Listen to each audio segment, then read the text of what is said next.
My people are used to the desert life, but still, I hope that one day they'll be able to find an oasis of their own and leave the sandstorms behind for a better life.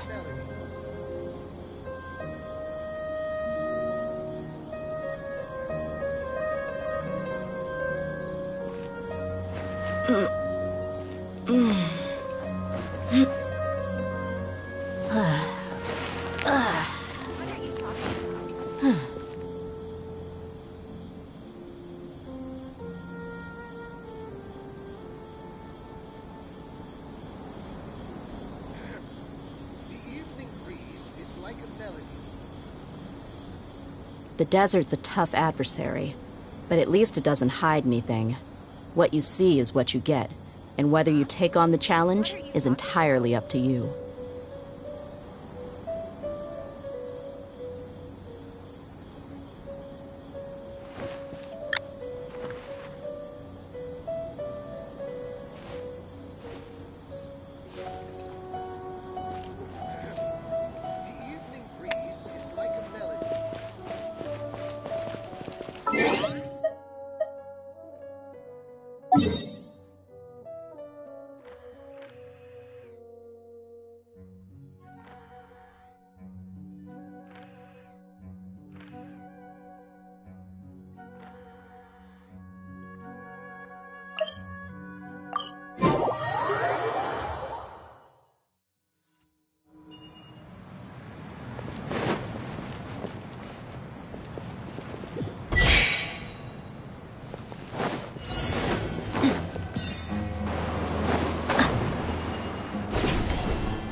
A new punching bag.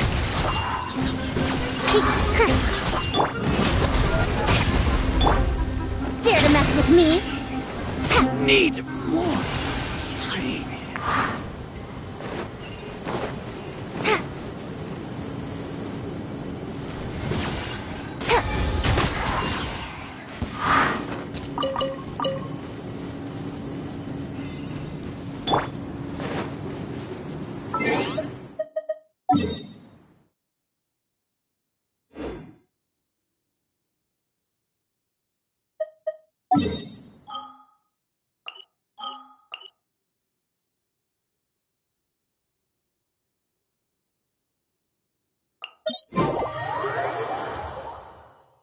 Sun's out, guns out.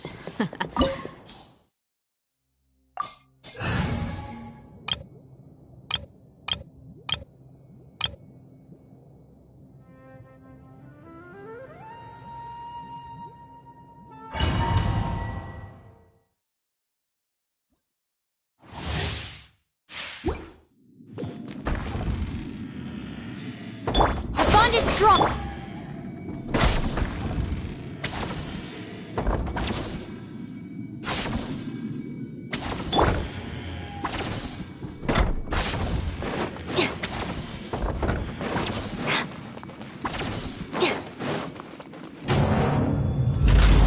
Let it be known that divinity is mine!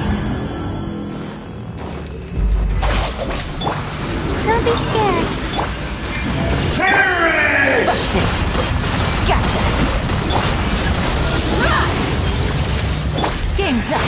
Fun's over. Feeble human!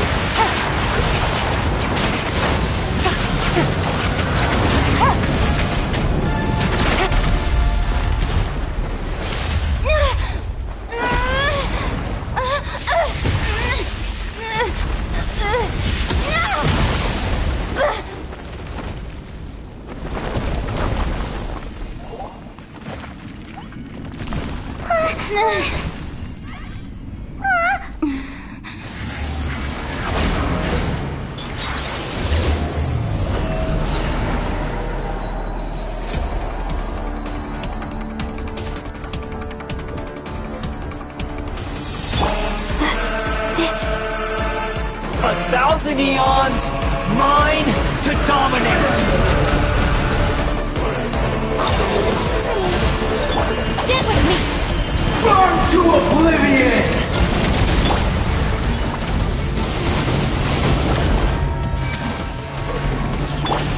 Let's get it on! Ha! This way! My guiding stars!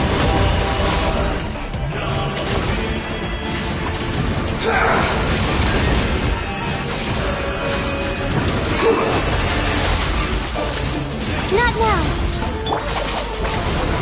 Tremble!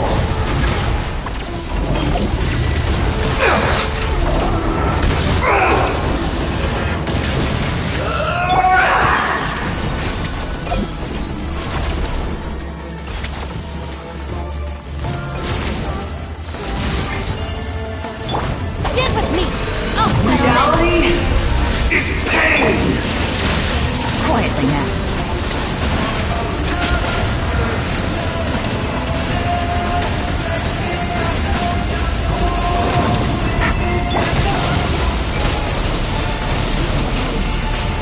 Don't be scared. This way. Kneel!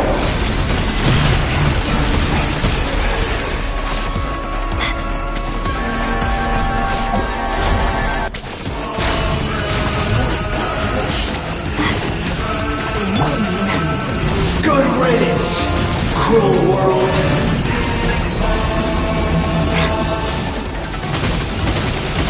My guiding stars. Wakula. Ha. Ha. Hi. Ja.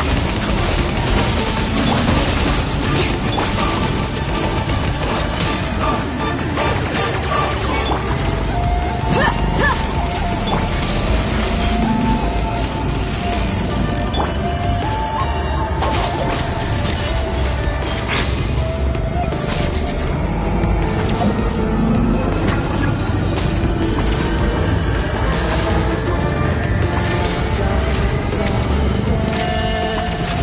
Your new god awakens! Stand with me. Burn to oblivion! Gotcha. Quietly now. Take it easy. Kneel! The night is cold. This way. Gotcha. Cha.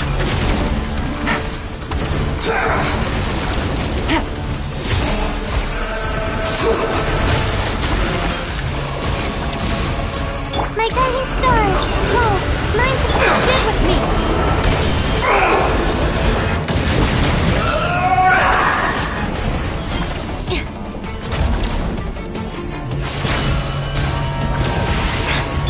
Burn to oblivion! Not now. Let's get it on. Hi. Bond Reality is strong. is pain! Quietly now. Don't be scared. I was destined for more.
That's close enough. Go. Sacred name, Fortune Preserver. Too late, bird. Look alive. Ha! Truth repeats its course. You want this one? I'm going in. I'll be back. I'll be back. We'll see about.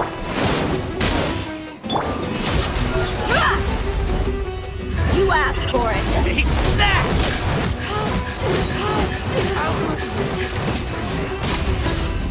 You are not welcome here. Wheel of life. Adventure. Everybody stand back. Too late, bird.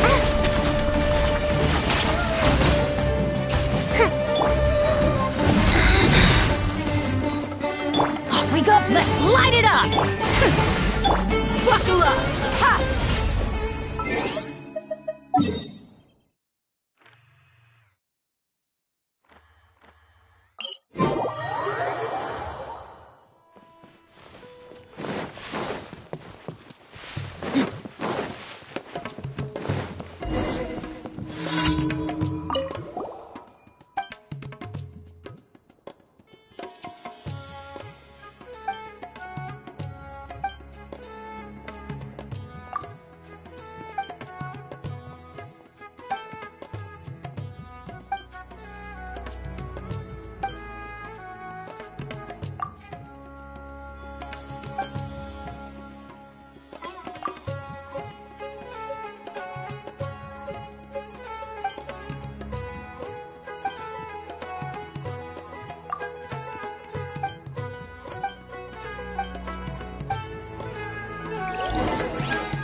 Stay close. No going off on your own. The desert doesn't take prisoners.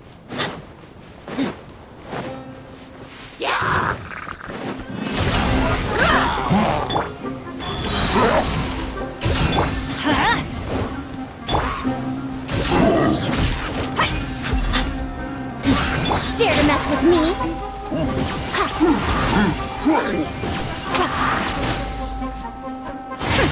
We'll see about that.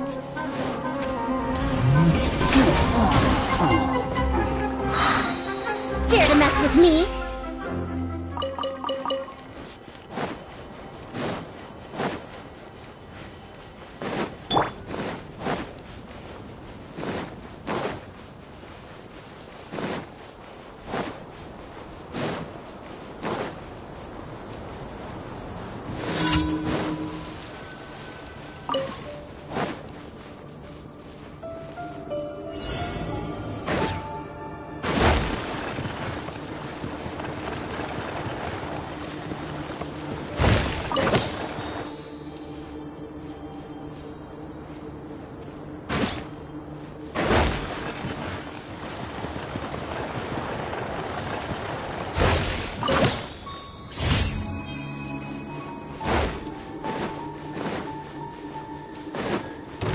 Looking for trouble? Dream work! Let's get it on! Gloves off!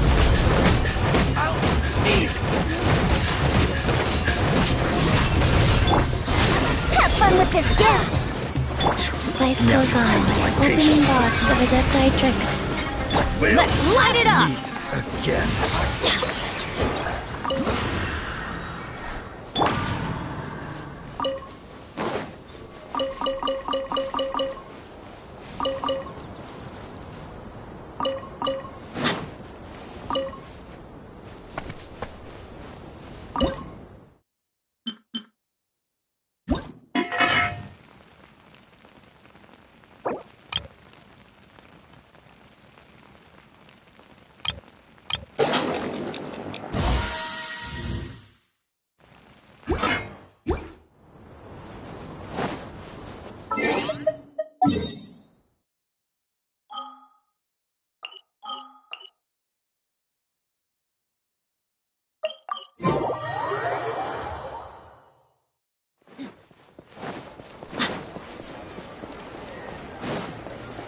Ad Astra.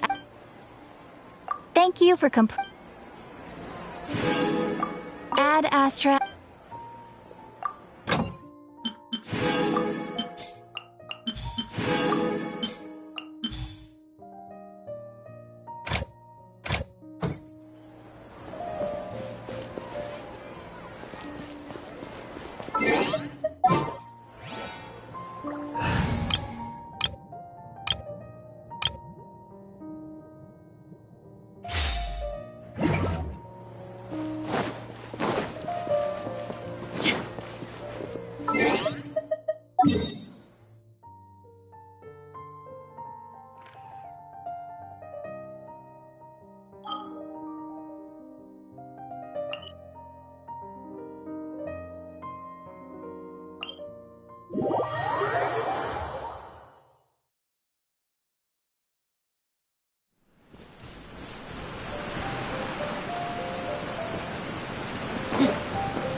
This realm is true.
If you ever have fortune and leave their mark, they take on the hardest jobs they can find, hoping to earn as much mora and prestige as possible.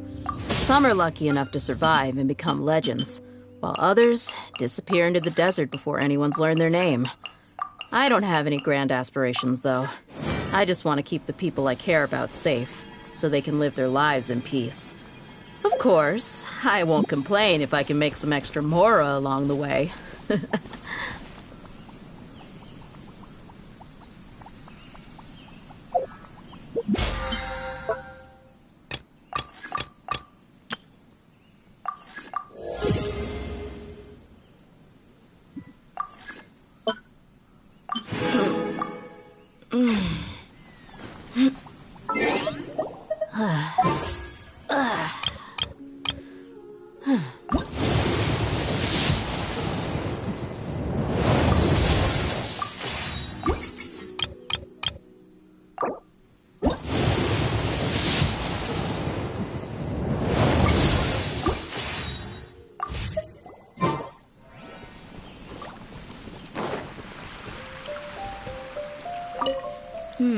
I'll admit, it's cozy here, but there's not a whole lot to do. I'm already getting bored. Oh? Ah, look who finally showed up. Any chance you've got an exciting gig for me?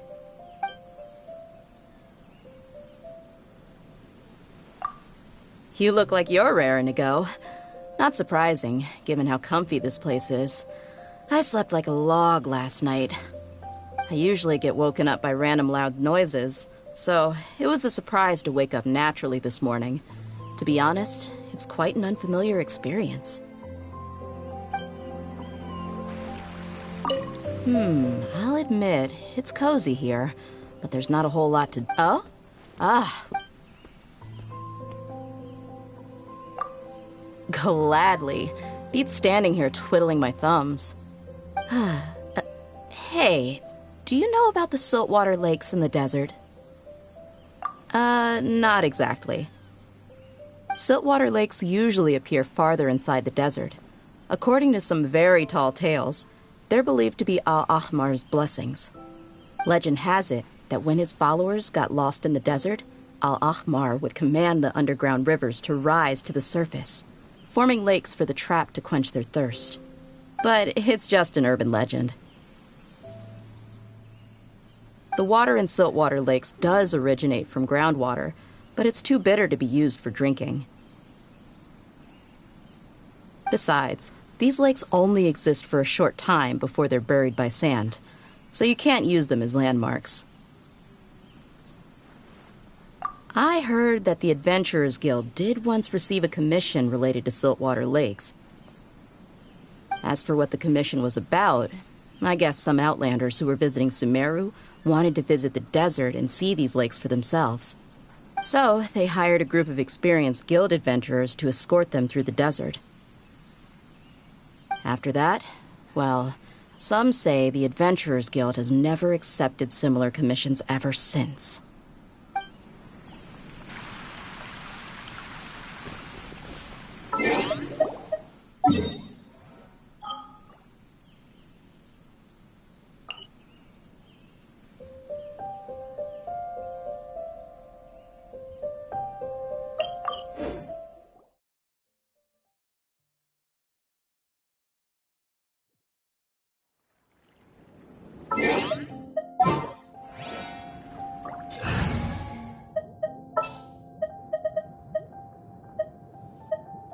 Sooner we're done, the better.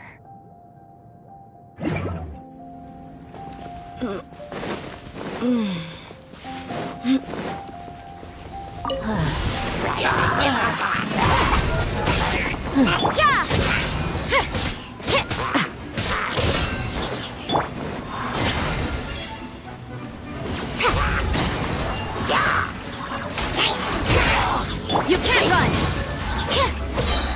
Shiver! Too late for regrets!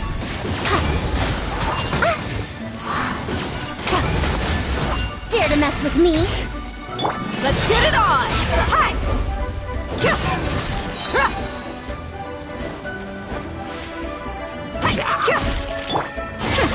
We'll see about that!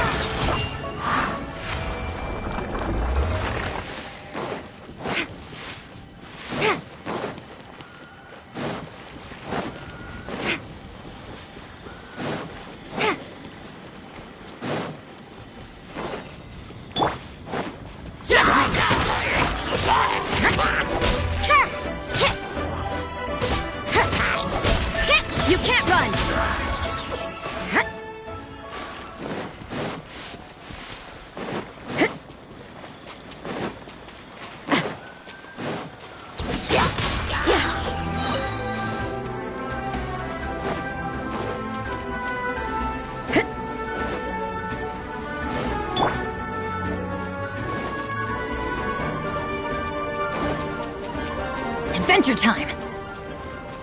Off we go! Everybody stand! Lights out! Buckle up! Ha! You asked for it!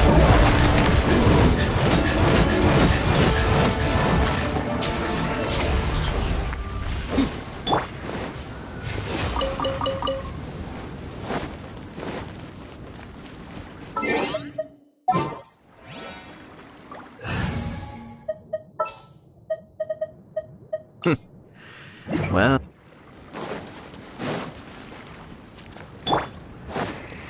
Let's get it on!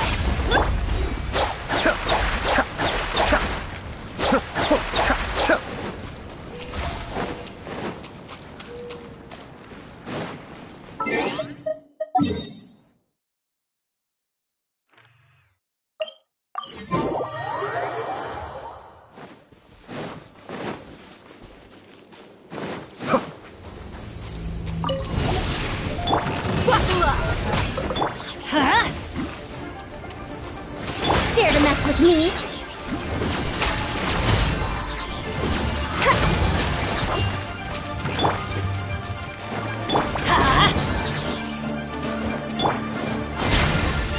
Truth repeats its course. Let's light it up!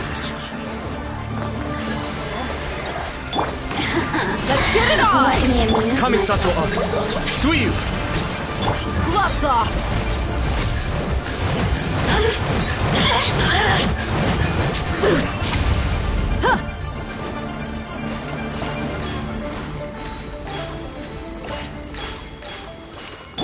Are you here to play?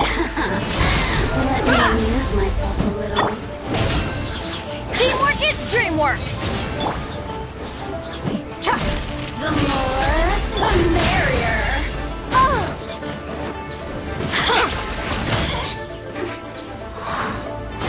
Look at me. Just once more.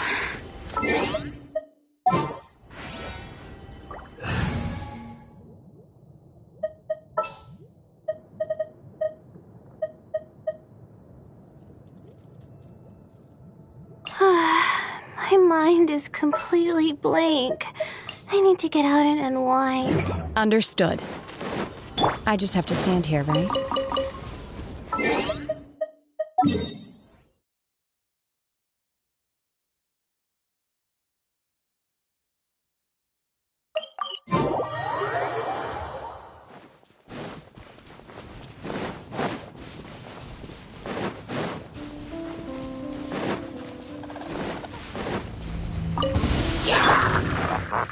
Look alive! Transfiguration! Obey!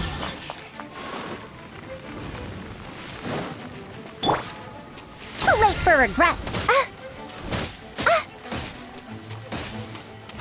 This setback is nothing. I'm going in! We'll see about that.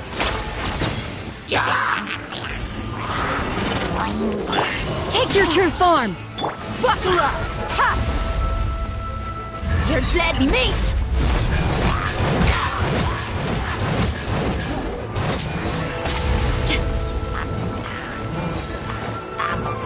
Ears of the storm! Manifest!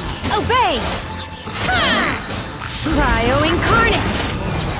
Too late for regrets! Look alive! Ha!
We'll need a strategy.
Wait, you're that blonde traveler who's on a journey to all corners of Teyvat, right? Who's asking? Do you need something from us? You bet I do. I was worried I wouldn't be able to find you. I have a letter for you, you see. It's from another Outlander. He was a crafty fellow, let me tell you. Took advantage of a loophole in our mailing system by opting for guaranteed delivery, then filling in the most obscure mailing address I've ever seen. Well, we are always on the road, so yeah, it's pretty tough to get mail to us unless we happen to go to the post office on a whim. So, what address did that person give you anyway? He just wrote, next to a small, white-haired talking fairy. What? So the address is Paimon? Yeah, exactly, right? And if I'd failed to deliver the letter, I'd have been bound by regulation to compensate him. Really, he got me good. I count myself very lucky that I ran into you here. Of course, here it is. All yours. Come on! Paimon wants to have a look too!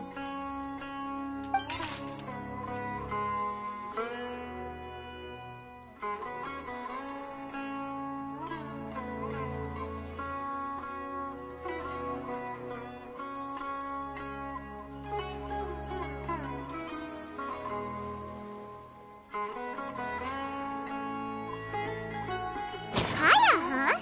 So he's here in Sumeru. Now that Paimon thinks about it, Crafty does describe him pretty well. From what he wrote in the letter, it looks like he didn't think there was much chance of it reaching us. Or maybe he's just being sneaky. Do you think he's making this sound like a miracle of fate so that we'd have to go meet up with him?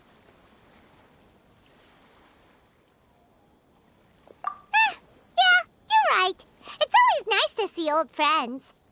The letter says that he hangs out at Jafar Tavern every afternoon. Perhaps we should drop in on him then, huh?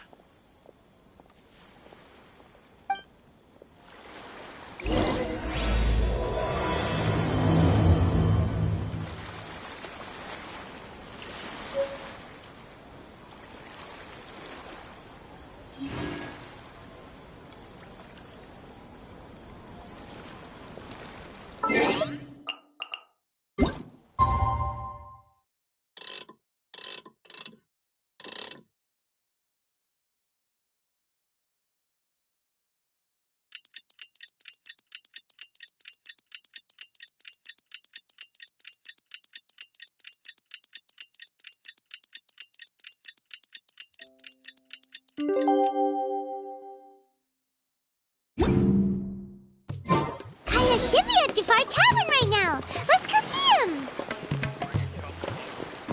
An oasis of their own, and leave the sandstorms behind for a better life.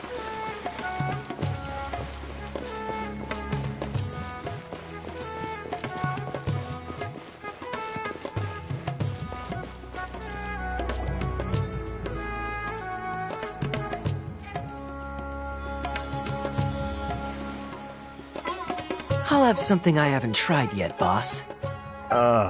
Sorry, sir. I'm afraid you've already tried every type of liquor we serve. Well then, just the bill, please. That's just as well, I suppose. I do have other matters to attend to. Kaya, you're really here! Paimon half thought you were playing some sort of prank on us. Hey, Paimon, traveler. Looks like the gods smile upon me after all. And come now, I wouldn't joke about wanting to see my good friends. Wait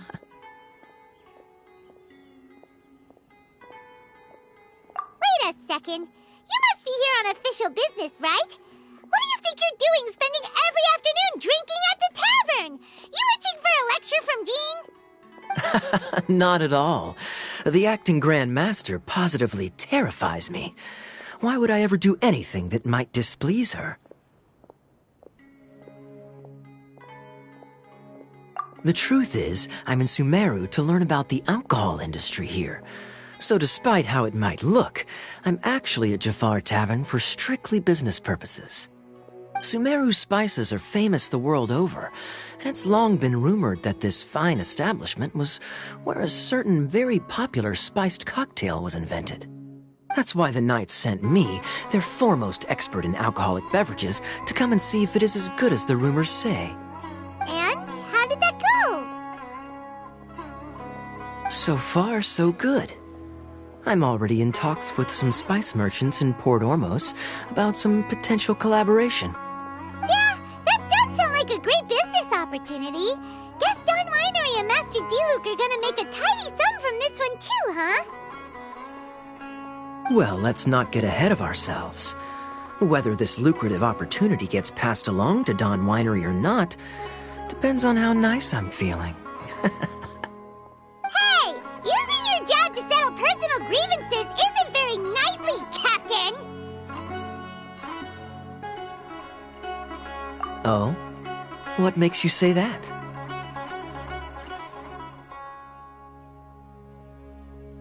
Very sharp of you. I wouldn't say I'm familiar, though. I just came here on the sly once, when I was very young. And? Do continue. Do I have to? When I said we could talk about the old times, digging up my past wasn't exactly what I had in mind. Well, all right, since you're so interested. Like I said, I was very young then. Don Winery had only just taken me in. I overheard my adoptive father talk about sending a team of merchants to Sumeru during a business meeting. I'm sure you'll agree that everyone's curious about their roots on some level. And my roots? They're in Conria, which is said to have been located deep underground, somewhere near Sumeru. And so I stowed myself away amidst the cargo, and silently joined the merchant delegation on their trip to Sumeru. But it wasn't long before the merchant delegation received news that I'd gone missing. Their leader promptly found me, and before I knew it, my adoptive father was dragging me back home by the ear. It was a short-lived adventure. Sorry I don't have a more thrilling story for you. Honestly, not much.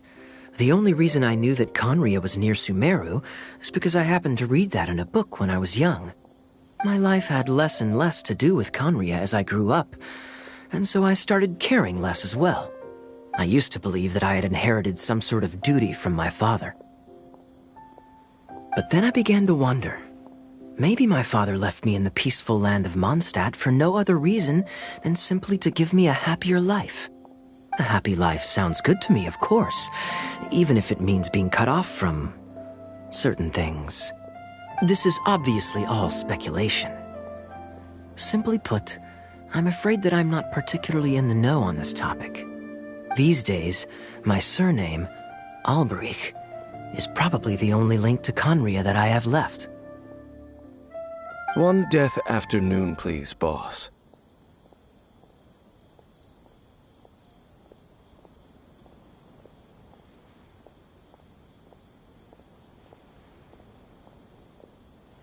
Tell me, what do you know about the significance of that name, Alberich? Dainsmith? Ah, you've decided to join us. I was wondering how long you planned on listening in. I believe I've seen you before in Mondstadt. Dainsleif, if I'm not mistaken. So you remember me. Then we are already acquainted, Kaya Alberich, descendant of the Abyss Order's founder. Huh? What? I take it that you weren't aware of this until now, Kaya. Or you wouldn't have been so forthcoming with your surname. Oh my. That's quite a lot of baggage for a surname, isn't it? Though I must say, it does confirm an old suspicion of mine. I suppose that was why my father left me in Mondstadt after all. I'm surprised that you take me at my word without the faintest hint of skepticism. Well, perhaps what you told me just happens to answer some questions I carry in my memories. And in any case, I recognize your eyes. You're a pure-blood Conrian, aren't you? Very clever. Forgive me for being direct, but I sincerely hope this new knowledge doesn't change anything. If you've already let go of your ties to the past, then keep it that way. Kaya, you're not involved with the Abyss Order in any way, are you? Hey, hold on now. This conversation has taken a rather sudden turn for the deadly serious. And I'm afraid that as someone from Mondstadt, I'm not accustomed to this sort of atmosphere. So what if I know my ancestry? Do I strike you as the type who would be bound by that kind of thing? Relax.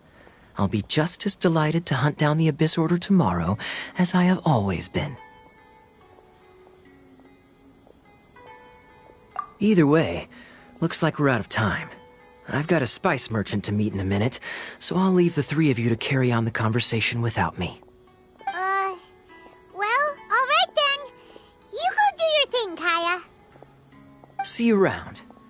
And Dainsleif, no need to listen in from the sidelines next time we meet. Let me buy you a drink. You don't really trust him, do you, Dane? You're both from Conria, but you get on like oil and water. The fact is, I still do not know him well. It would be meaningless for me to jump to conclusions. But can a person truly be unaffected by their ancestry? This remains to be seen.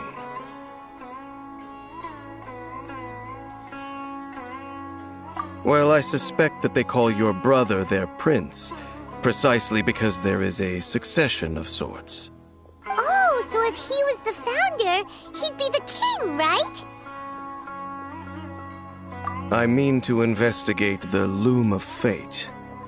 Do you remember that name? Yeah, the Abyss Order's evil plan! We learned about that back in Mondstadt. Not new. Not exactly. My memories suffer from erosion. But while I was recovering my health recently, I suddenly remembered something. Your brother. He mentioned the Loom of Fate back when we traveled together. Apparently so. I was also quite surprised when these memories tallied up. I recall that we were traveling to Sumeru when the matter was brought up. So, you're going to the place that he mentioned back then? Correct. At that time, they must have been introduced in one way or another to this concept. If I recall correctly, we were somewhere in Avidya Forest then. Well, what are we waiting for? Let's go! Maybe we'll discover some secret that's lain hidden for hundreds of years! No. Now is not the time. No, it's just... I'm still waiting for my drink. Seriously?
Wait.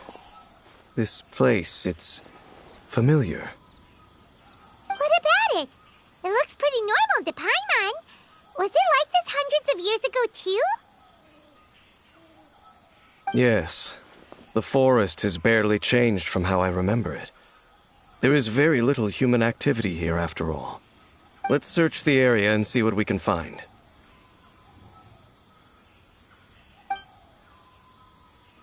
Is this a field? It must belong to whoever owns that house over there. But it looks like it's been abandoned for a long time. You could be forgiven for thinking nothing was ever grown here. Or, wait, maybe nothing ever was grown here.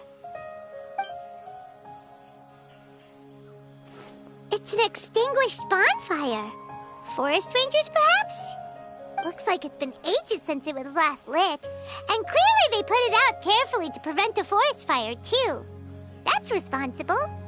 Nothing else stands out in this area. All that's left is that building. Come on. Wait, we're just gonna go barging in? What if someone's home? Unlikely. There are no signs of life in this area. We should be able to enter without incident. If you say so. Well, you lead the way then, Dane.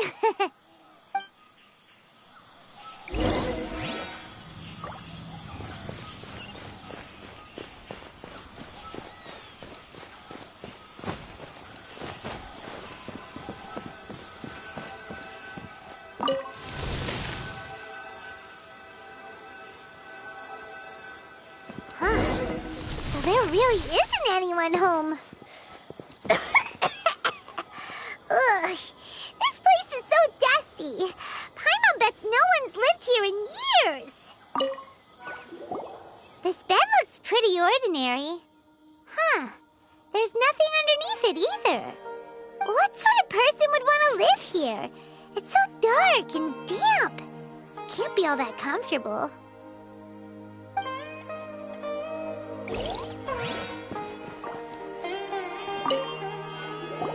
There's a box over here. Why don't we open it? And by we, Paimon means you. Paimon's just scared that whatever's inside might bite her fingertips off.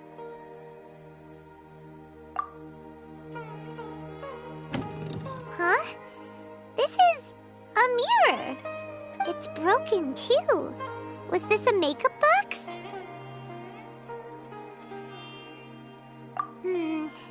That's kinda disappointing. Paimon was hoping we'd uncover some super big secret, especially after Dane talked this place up.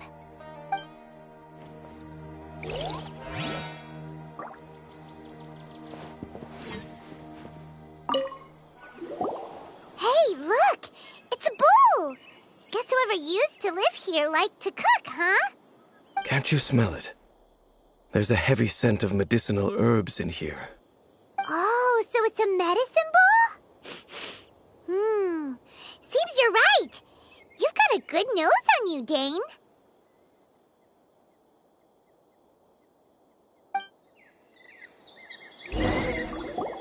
Doesn't look like there's anything else worth our attention here. You sure we're in the right place, Dane?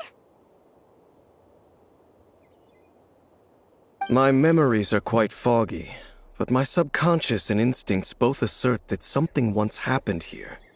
But we'll exhaust ourselves if we search aimlessly. I hear noises outside. Let's go and check. Noises? Is it... It's not much. Just some minor adversaries.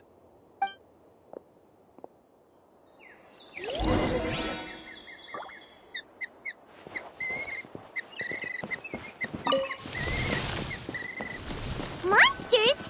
Wow, Dane's ears are sharp, just like his nose. That's in good shape for a 500-year-old. Although for someone who's as full of surprises as Dane, it's hardly a big deal. Anyway, let's clean up these monsters!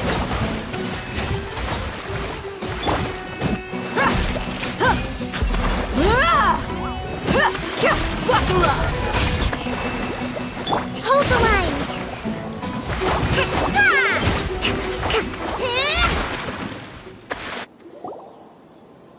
I doubt that the appearance of those monsters was wholly random. There must be something nearby that attracted them. A ley line anomaly, perhaps. But it seems to be more than that. Okay. I'll go slightly further out to investigate any issues with the nearby ley lines. I might be a while. You should wait for me here. What? You're going alone? You better not be trying to keep some secret from us. Your suspicions are as banal as they are unwarranted. I merely think that this house should remain the focus of our investigation, and as such, someone ought to stay here and keep an eye on it.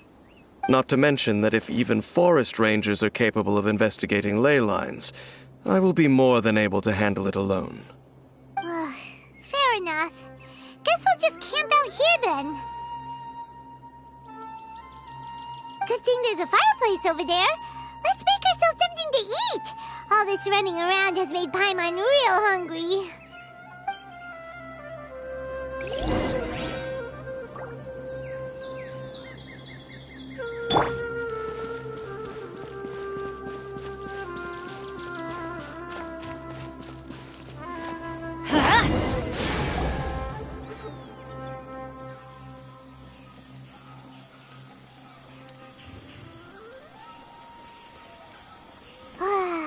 Cooking is as good as ever. Even if there was no other reason, the food alone would be enough for Paimon to stick with you.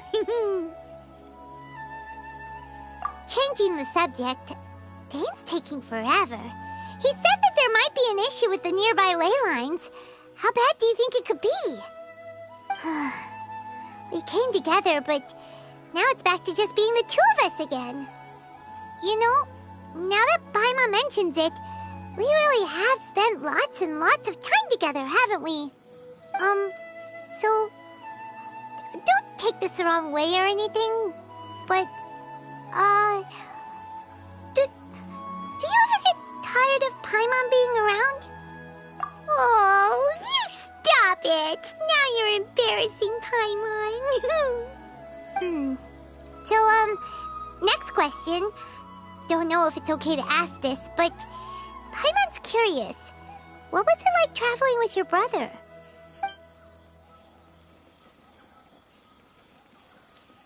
The stars?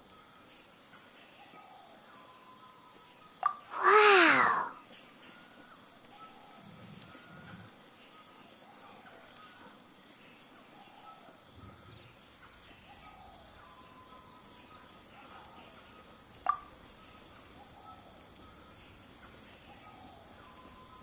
Yeah, Paimon understands. Being separated without even knowing the reason why, it's just terrible. But we'll find the truth together. Sure as Paimon's your guide. Just you wait, Heavenly Principles, and you too, Teyvat. You know what? We've talked too long about this sad stuff. Let's talk about something happy instead, 'cause if you're sad, Paimon will be too. All right. It's getting dark, so why don't you rest? Paimon will take first watch. Don't worry, no monster's gonna come and eat you up. Oh, come on! Don't say that! Paimon just wants to look after you for once. Nighty-night. Go on, chew. Off to sleep.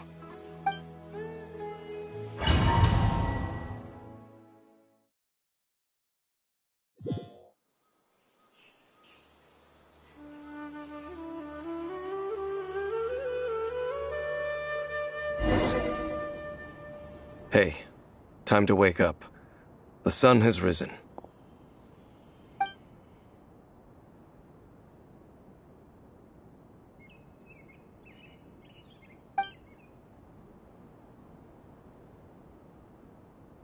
What a deep sleeper.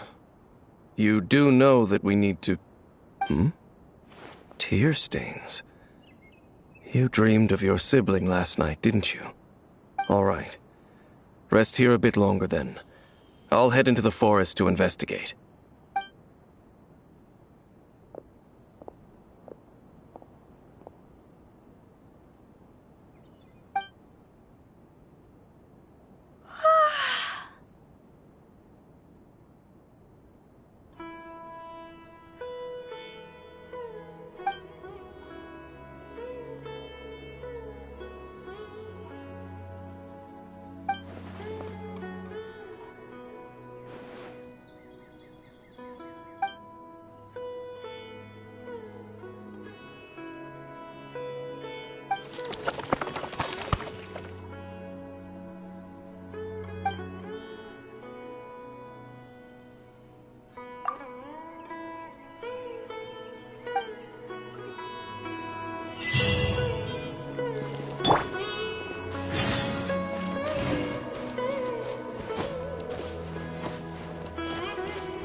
Halt! What do you think you're This place is not whatever you think it is. Nor should you be poking your nose into my business. Begone! Your travel companion. You mean the one that was keeping watch by your side last night? Your companion departed for the forest early this morning. That much I saw with my own eyes. What business is that of yours, hmm? All you need to know is that I claimed this place first, and what I do here is none of your concern. Do I make myself quite clear? Leave!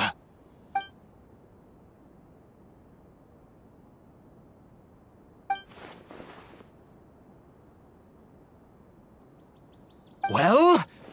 What are you waiting for?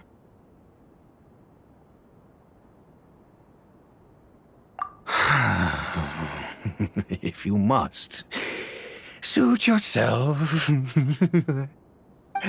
I've been observing you, and you don't look like a forest ranger, nor someone from the academia. Still, I'm warning you, no funny business. Promise me that, and you can do as you please. Okay, fine. Whatever. Just move aside. I'm heading in. You... Oh, go on then. Have it your way. I knew I wasn't going to be able to hide this anyway. Just come in. But no overreacting to anything you see in here, okay? You understand me? Come on then.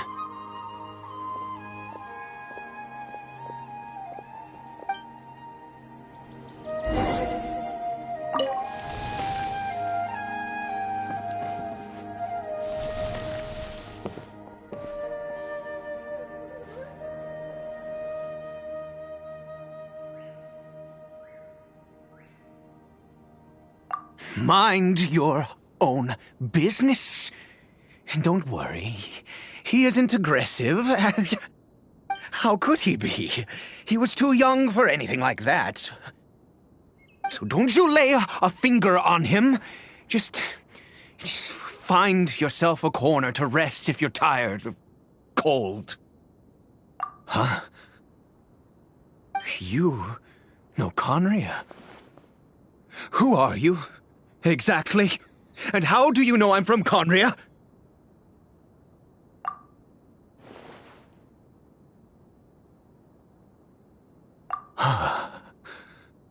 Do you worship a god, traveler?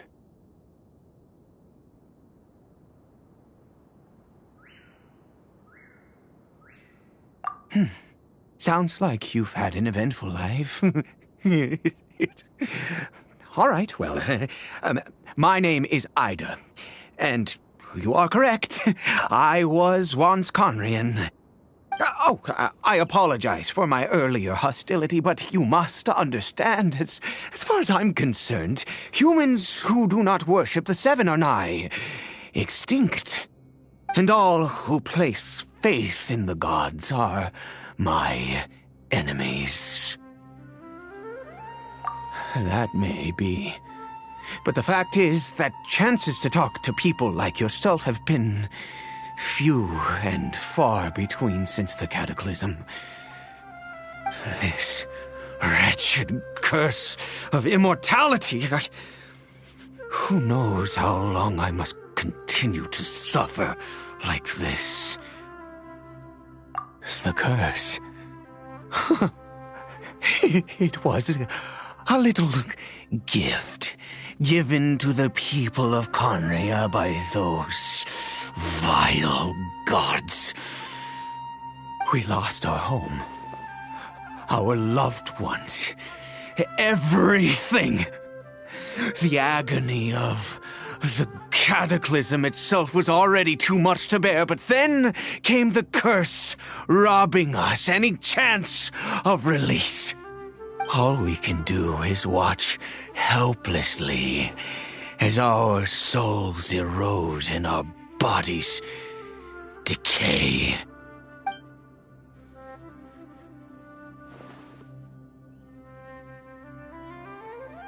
Because, although Conria began with a single bloodline, it was a home to others too. Any who forsook their gods and came to Conria were welcomed as our fellow citizens. When the cataclysm came, we pure-blood Conrians were declared the greater sinners. Upon us the gods placed the curse of immortality.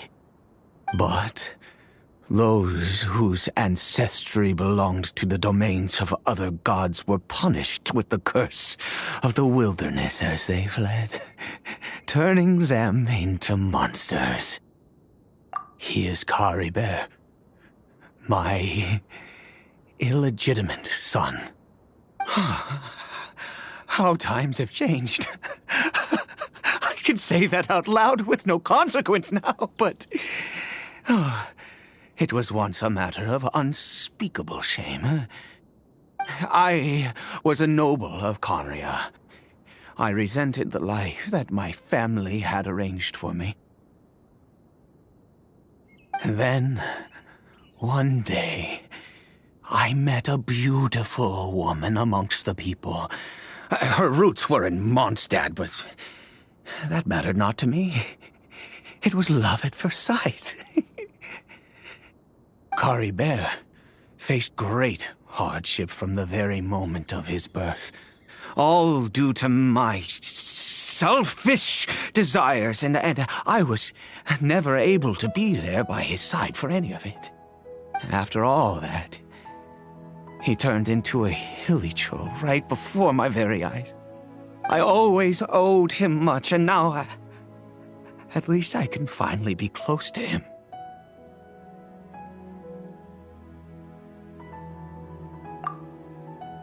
She was.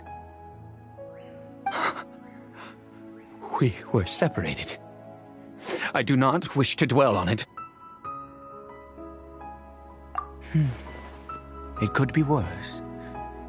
I suffer the pain of loss because I once had everything I could wish for.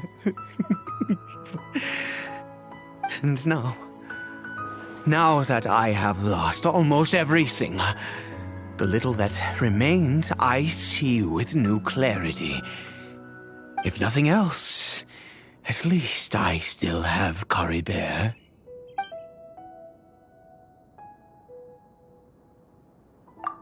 Yes, that reminds me. I only returned here to check on Caribert, but I do have other things I wish to do. You may come with me, if you're so inclined.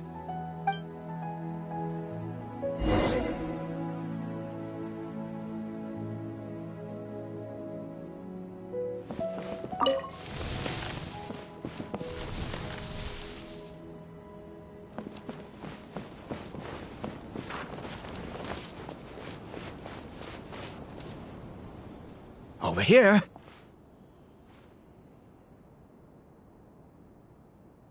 I'm sure you're wondering why I brought Caribert here to Sumeru. Well, it's because he needs a medicine that can only be made here. One which will help him to recover his clarity of mind.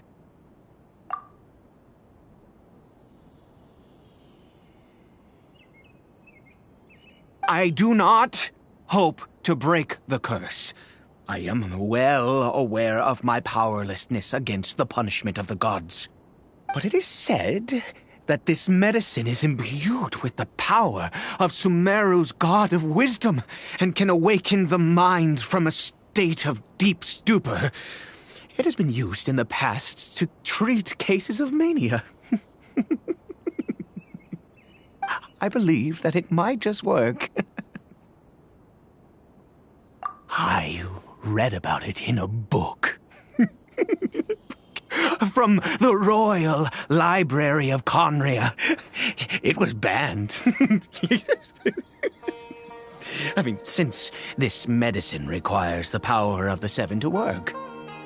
In my youth, I disliked the life of nobility and craved excitement. I was leafing through some forbidden text and happened upon it. What other choice do I have? What exactly would you have me do, huh? The gods have already punished us. What does one more sin matter now? Never mind. As long as you understand. I'm sorry. I struggle to take control of my mood sometimes.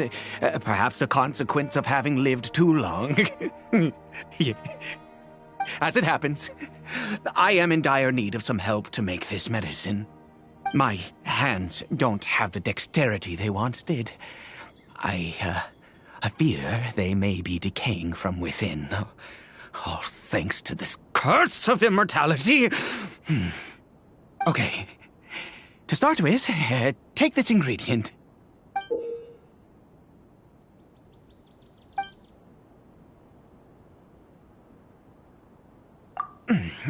Also, do you have any, of Sumeru's regional specialties on hand? I believe they're called Kalpalata lotuses and Sumeru roses. Oh, wonderful! Oh, in that case, we have everything we need. This is the method for making the medicine. You just need to follow the steps.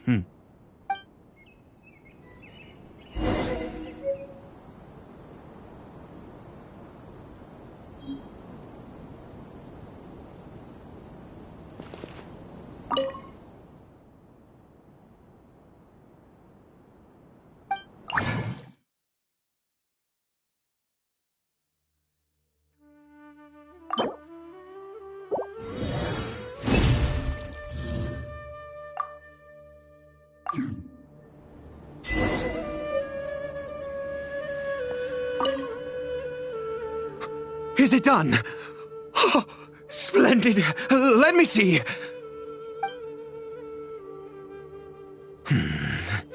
In all honesty, I do not know what the end product is supposed to look like. The banned book didn't feature any illustrations. Well, the moment has finally arrived. Curses. No! We need to perform one final step to complete the medicine. I said before that this medicine relies on the power of the God of Wisdom for its restorative effects.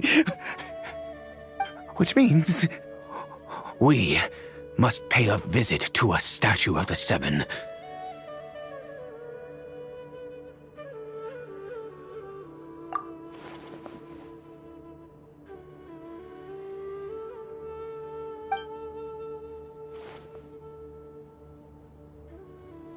Let's go. Bring the medicine with you.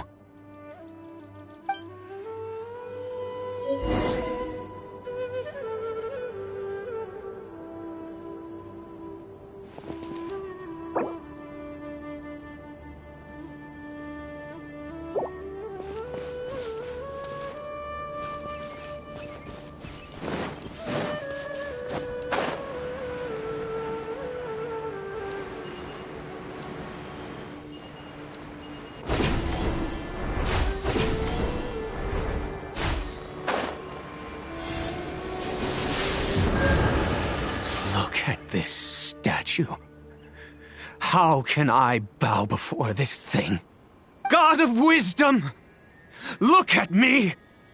I will utter no prayer, nor will I sing your praises.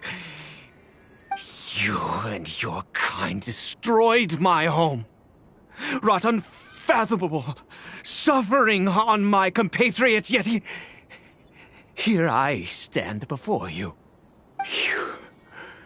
You cannot mock me more than fate itself already has.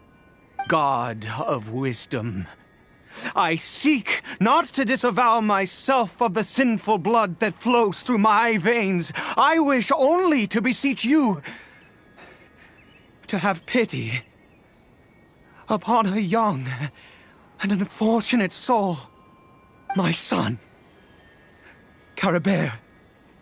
He was turned into a monster before he had the chance to witness anything beautiful in this world. This is no fate for a child. If everything the gods have done was in order to have the impious people of Conria bow their heads, then I bow to you now. I have given up all I ever stood for. All I ask is for a tiny miracle. For Caribert to see this world once more. Please, God! I beg of you.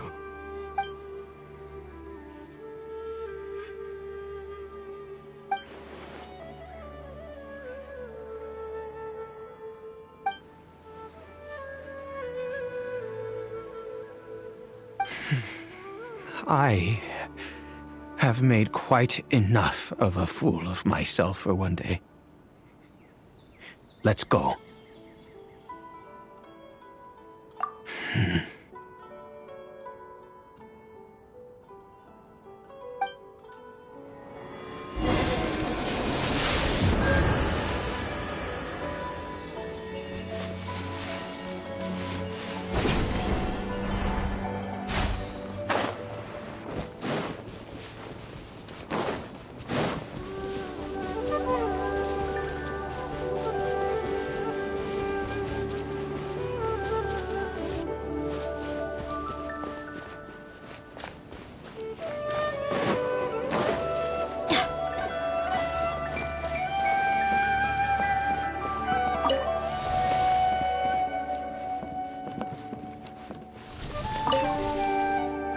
Caribert?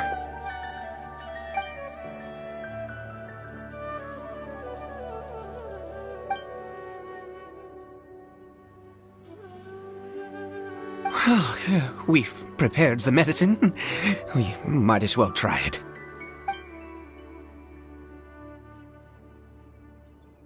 Caribert, it's me. It's your father. Caribert. Caribert, please, say something.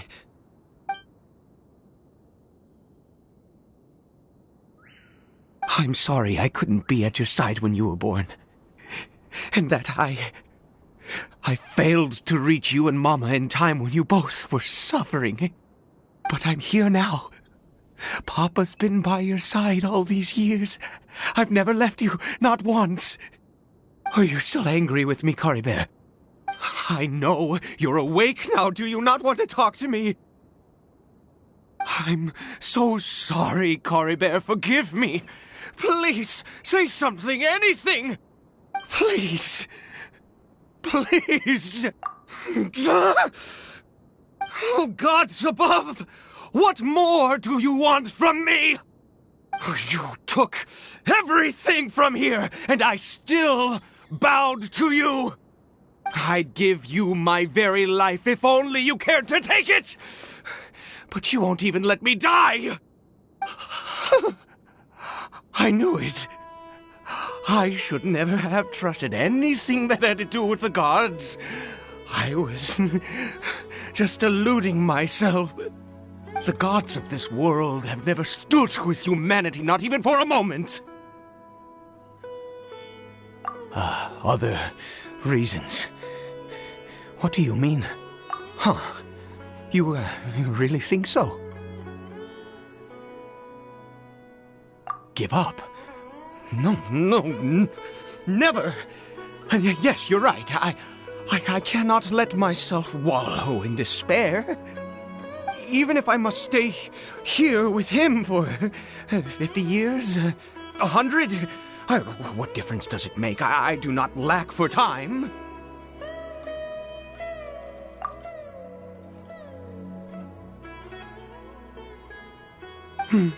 Let's go. We'll make another dose.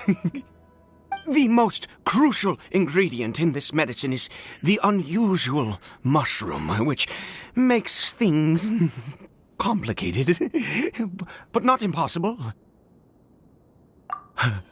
I grow them in that field. The details don't matter, right? Curb your curiosity and just do as I instruct. If you truly wish to help me, that is how you can do it. There is a waterfall near the statue I prayed at. I need you to collect some water from there around 2 in the afternoon. I'll be here watching Curry Bear. Once you're back, I will make some fertilizer for the mushrooms. Good. Then please head over when the time comes.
Ah, you're back. Coribear's condition is stable. By which I mean he still isn't responding. Anyway, give me the water.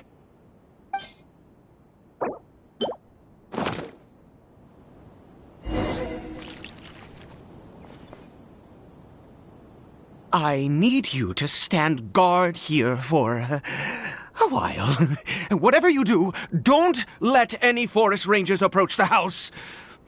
Understand? Ah, good. I'll be back soon. The fertilizer won't take but a moment to make.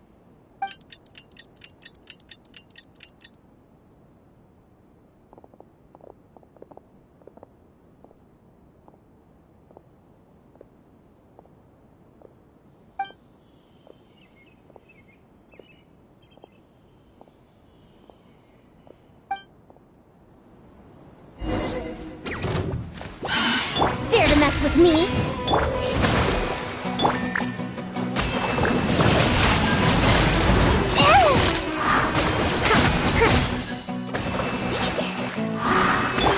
You asked for it.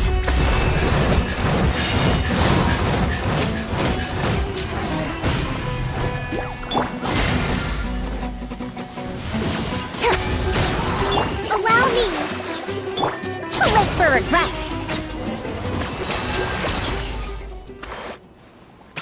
What happened? Was it monsters? Oh, thank goodness you were here. I couldn't have taken them on all by myself. I'd have to hide and wait until they were gone. Oh, yes, I've got the fertilizer. The effects can take some time to kick in, so let's get on with it.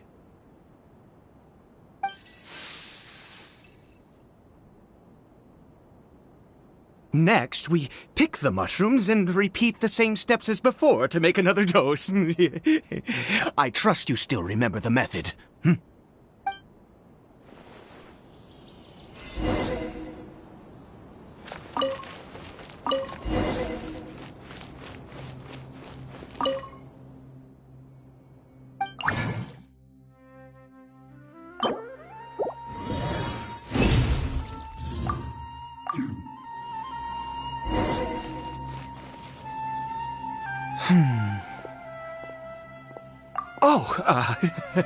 Sorry.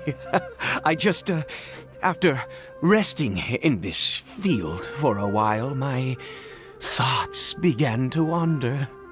I have been so very wary for many years. If only I could fall asleep here in this field and never wake up again. I do indeed. That's why it was just a fleeting thought. Thank you for your help once again. And now, for the final step. Back to the Statue of the Seven.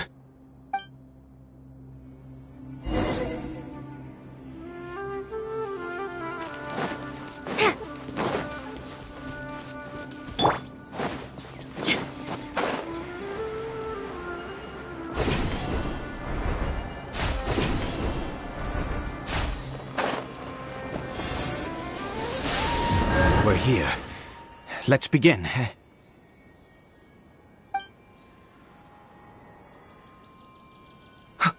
Wait a moment.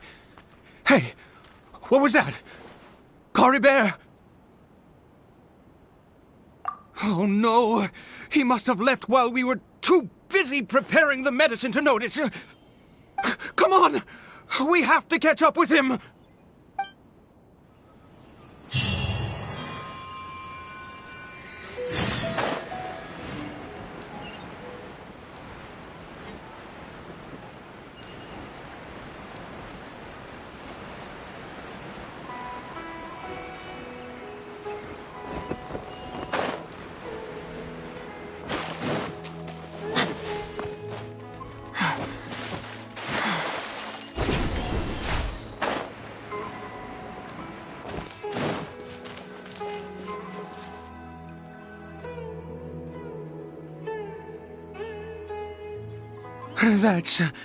That's not Cory Bear. Right. Cory Bear's scarf was a gift I once gave to his mother. I use it now as a marker of sorts. My eyes must be going. How could I not recognize my own son? Yes. It doesn't seem interested in us in the least. It seems intent on walking in that direction. Where could... Yes. The more we know about Hilly Churls, the better.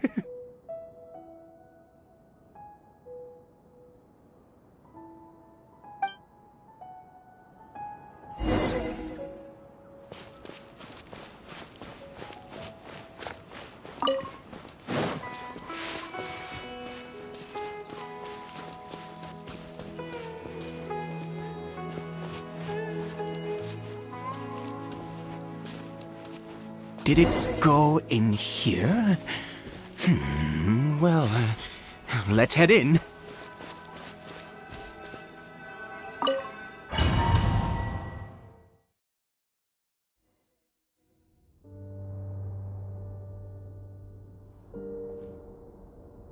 What a ghastly place.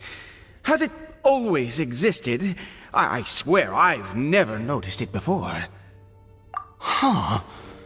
It looks like they're, worshipping. Sometimes walking, sometimes kneeling in worship, and it appears to be in earnest. I've never seen anything like this in all my life. What in the world does this place conceal? Oh, there's only one way to find out.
this a teleportation device? What energy is powering it?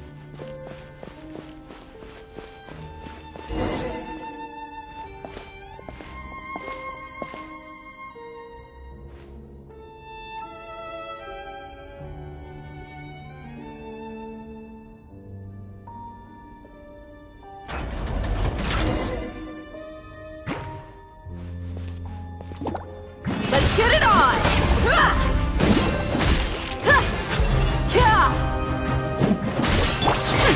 We'll see about that. Truth repeats its course. Everybody stand back!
Rest and rebuild! Let's light it up! Dare to mess with me?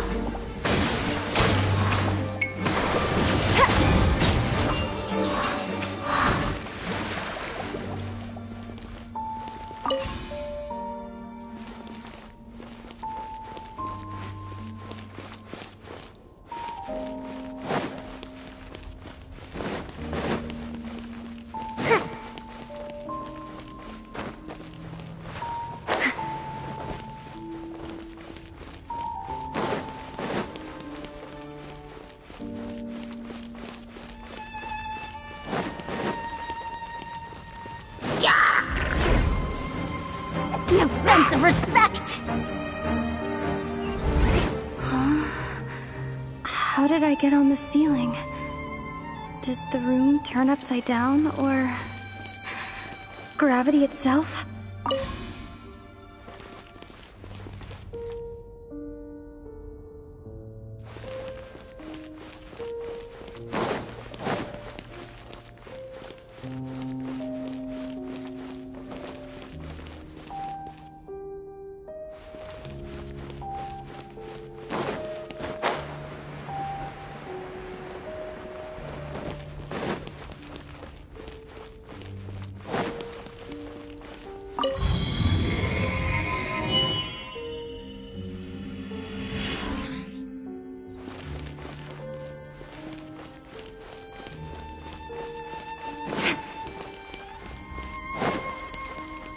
Seems like I need to find a place to insert the rune.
humans. Fate has not granted you the right to enter this place.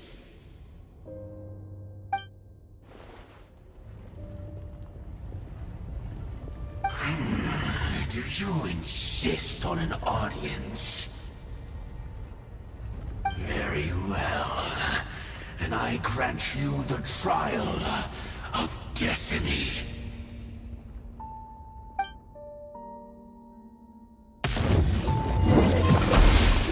Desolation! I'm going in! Gloves off!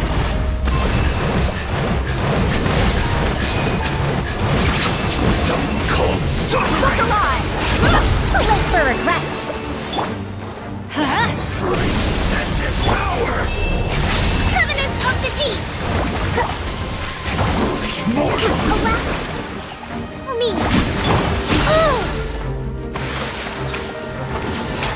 Perish in the storm!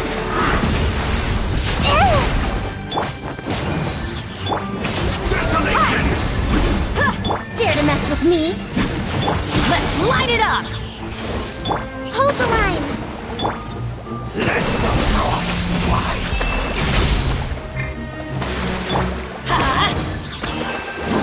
Teamwork is dreamwork!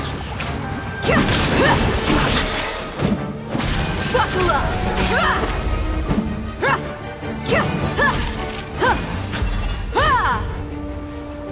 Freeze and devour! Have fun with this gift! Desolation! Let's light it up! Conquers all! Let's get it on! Winter is nigh! Pierce the Allow me! Let's move out.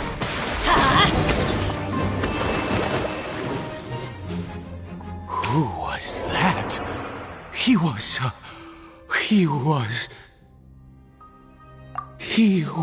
a perfect being. I'm in awe. He had the most wondrous aura, a perilous yet beautiful power.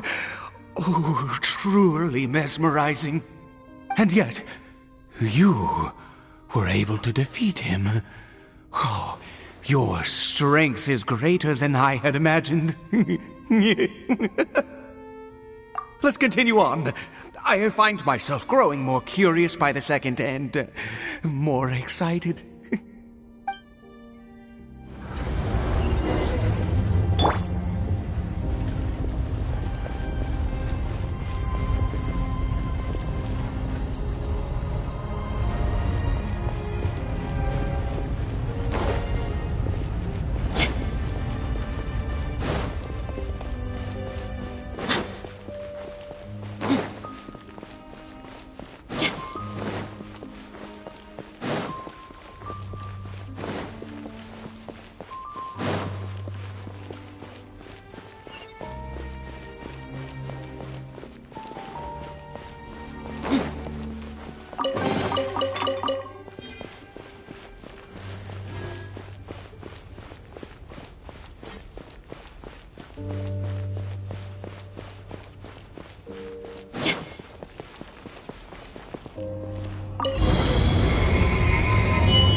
I think we've made it to the end.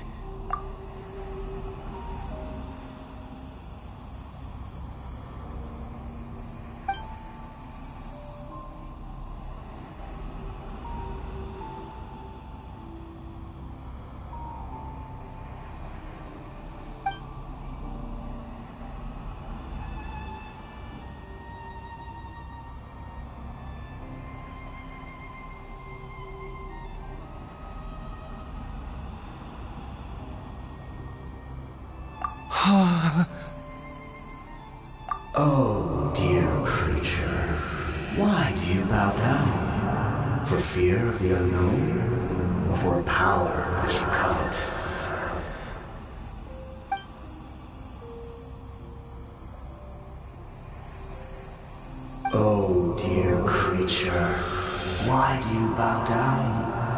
For I am no god. I am but a sinner.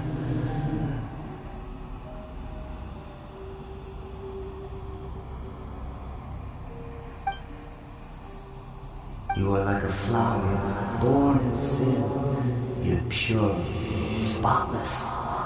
I know your fate well. You need no longer hold back your resentment, nor accept the countless lies. Go forth, become a transcendent one. Rise beyond the fate bestowed upon you. And I shall shed a tear at the end of time, as I gaze back upon your life.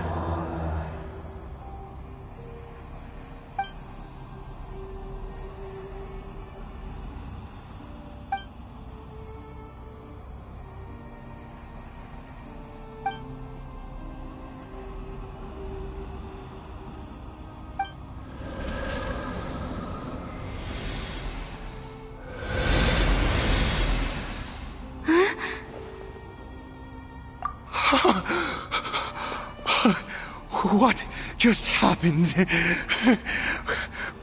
When I saw that thing, my heart was instantly at peace. I was overcome by a sense of awe or joy, perhaps.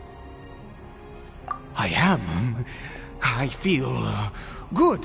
In fact, I feel better than I did before I came in here. How peculiar. Oh, is that so? All right, as you wish.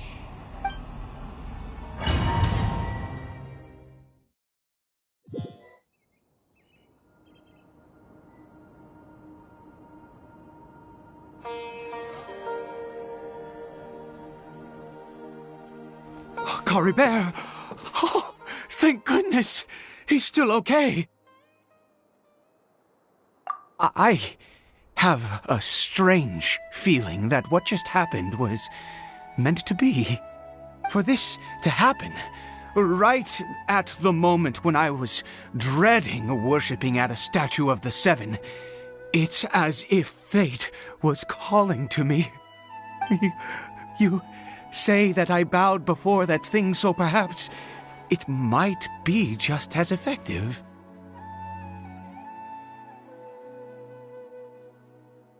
I have to try. No matter what, you said it yourself. I have to exhaust all options.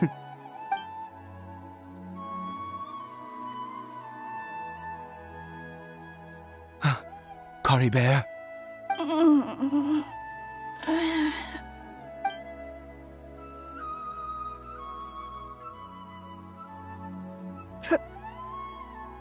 Papa? Caribert? Oh, my goodness, it worked! It's a miracle! Oh, Caribert, my dear son! You see, it worked! Caribert can speak again! Where's Mama? Mama is... Caribert, look at me. Do you know who I am? Of course. Your Papa. Yes! Salvation! Sweet salvation! Yes! This is what this feeling is. How do you feel, Caribert? Are you fully awake now? Yes. It feels like I just woke up from a long, long sleep. I dreamed that I was hiding in a little room. I didn't dare go out the whole time, and I didn't want to either. Wait. My body! What happened to me? Is this me? Papa? What's happened to me? Don't panic, son. It's just... While you were sleeping, we went into a fairy tale world. There's no more Conria here. No more home. But, do you know what that means? No more red sky. No more end of the world. In this world, you have to be a little monster, but you get to stay with Papa forever. Am I dead? No, of course not. Look, Cory Bear, you still have Mama's scarf on your arm. That means she's watching over you, protecting you. So how could you be dead? Really?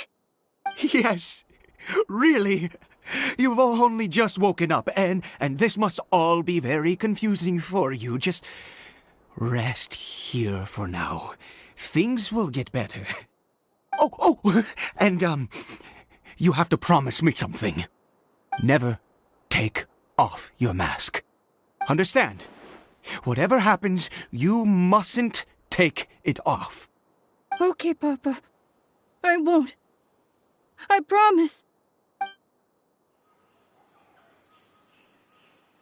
Not since that day have I been so glad as I am now. I can't believe this is really happening.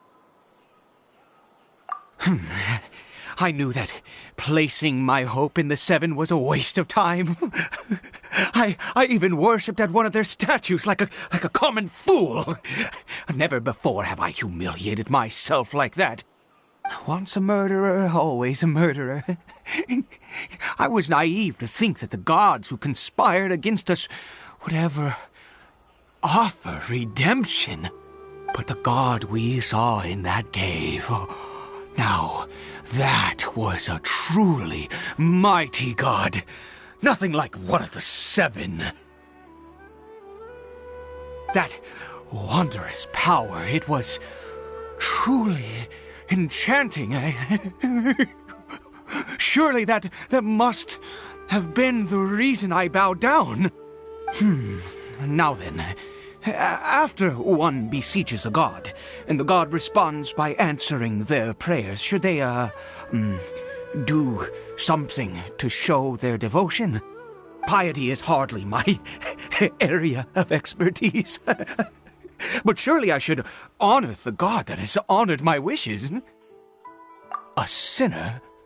Oh, don't be absurd. You don't know a single thing about him. How dare you utter such blasphemy? You and I have both witnessed his divine power. When has the Seven worked a miracle like this before? Never!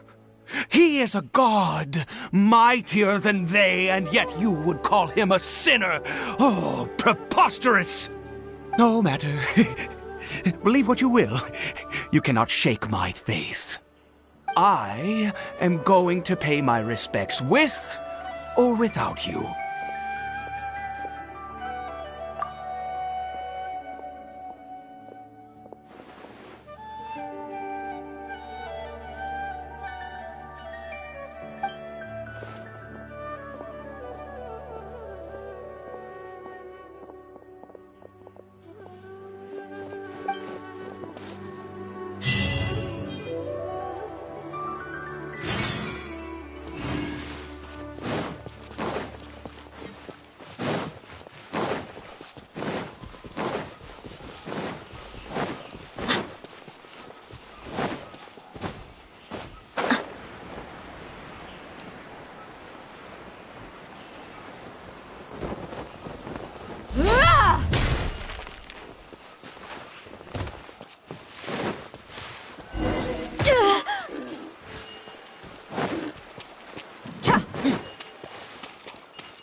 see about that.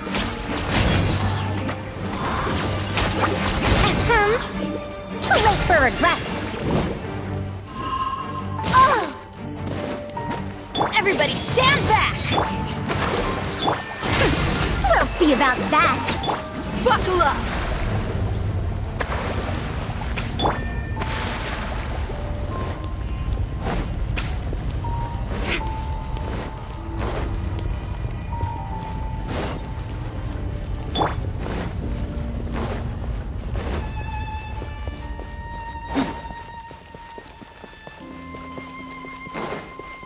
Get it on!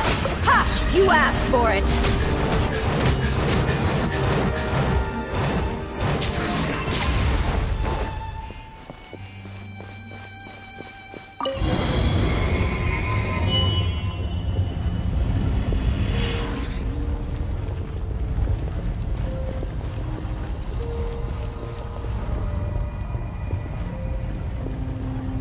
No! Impossible! What happened? The Hilly Churl worshippers have disappeared too? Was it all an illusion? That's true. Yes, it can't have been an illusion. I still feel that awesome and wondrous power flowing through my mind and body. It was neither illusion nor coincidence, and certainly no dream. It was a wonder. Yes, a divine wonder. Let's go, traveler. There is surely a reason for its disappearance, and I do believe that someday in the future we shall see it again. Could he really have been a sinner and not a god?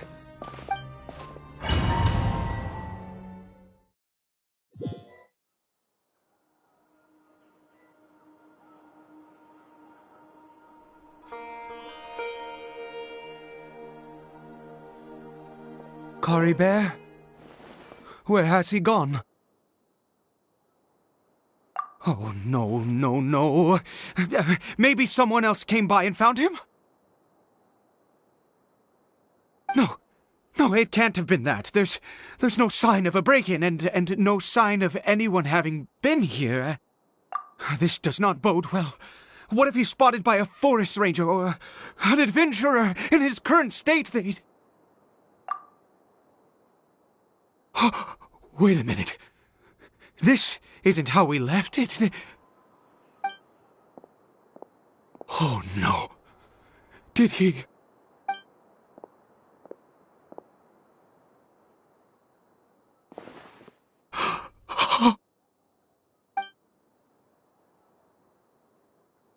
The mirror! It's broken!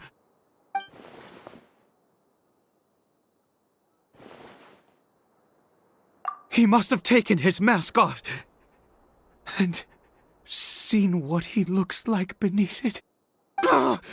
If he'd just done as he was told! We have to find him.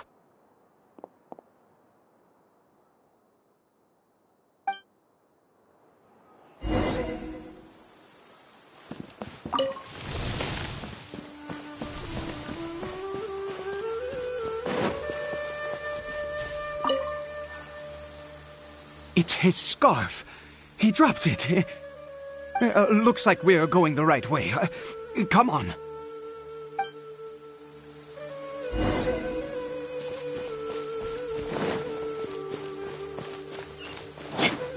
Cory Bear!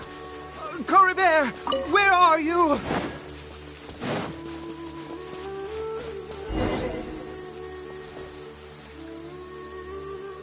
Curses! Forest rangers. Hey! Who are you? We haven't seen you around here before. What's your business here? Have you seen a hilly churl?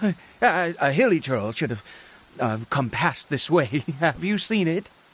I asked you first. Don't make this more difficult than it needs to be. I said, have you seen? Hey, whoa. Look, sir, there's no need to get so worked up. There are hilly churls everywhere. What's the big deal? We see plenty of them out here. Exactly. Matter of fact, we just took out a few of them back there. Those dumb boneheads. You... Forest Ranger scum! You spawn of the Seven are all the same! I'll have your heads if you so much as laid a finger on Curry Bear! You're raving mad! You've got some gall coming here to our nation insulting the Forest Rangers! Curse you all, Forest Rangers!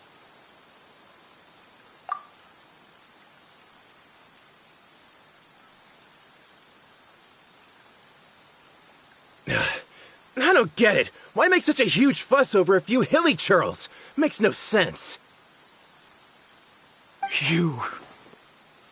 He'd only just regained his mind. How could you do this to him? So tell me, Forest Rangers, did you really spare none of them? Did you really take out every last hilly churl you saw? Jeez, you're really not gonna let this go. Fine, you weirdo. If you must know, I happened to cross paths with a solitary hilly churl when I left the team to, use the toilet. I was frightened at first, but it didn't seem to have any interest in me at all. It was just bumbling along in that direction, so I left it alone. Yes! Wonderful! Wonderful! Let's go! We have to find him! Wait, you're leaving? Not even a thanks for the info, goodbye?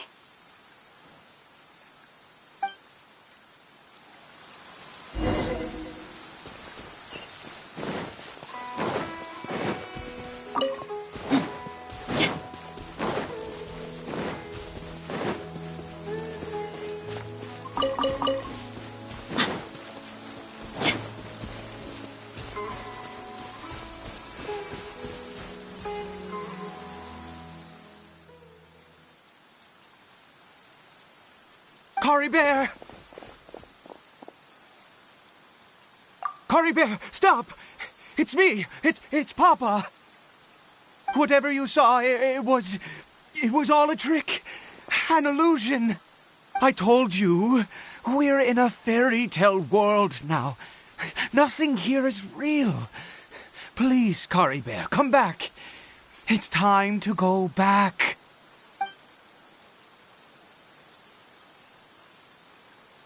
Curry Bear?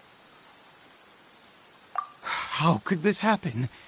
He regained his mind. He must be able to hear me. Surely. Come, Curry Bear. We have to go home now. Papa's here to take you home, all right?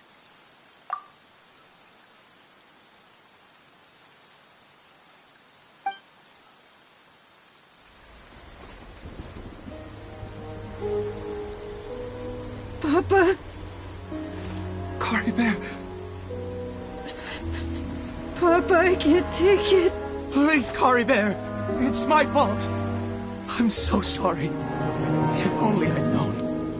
It's all too much. Papa!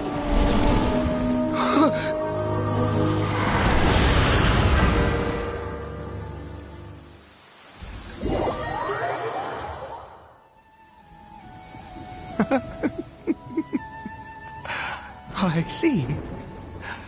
I understand now. Finally, it all makes sense.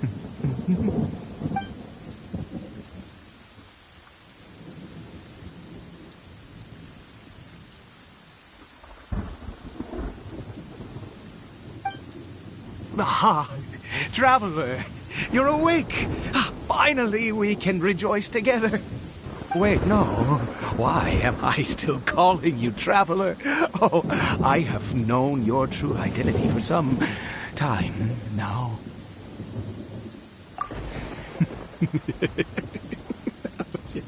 I suspected it was you from the beginning. I had to talk to you to be sure. Oh, of course you haven't. With your status, you can hardly be expected to know all of us. In any case, I've been using a fake name this entire time. Ida is the name of a servant I once had. My real name is Clotar. Clotar Alberich.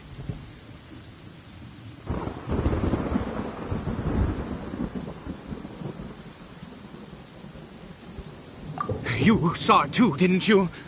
Unmistakable, the power inside Caribert and the power of the one you call a sinner. It was one and the same. Yeah. I am positive now. It's the power of the abyss, isn't it? Oh, at long last, I have seen it with my own eyes.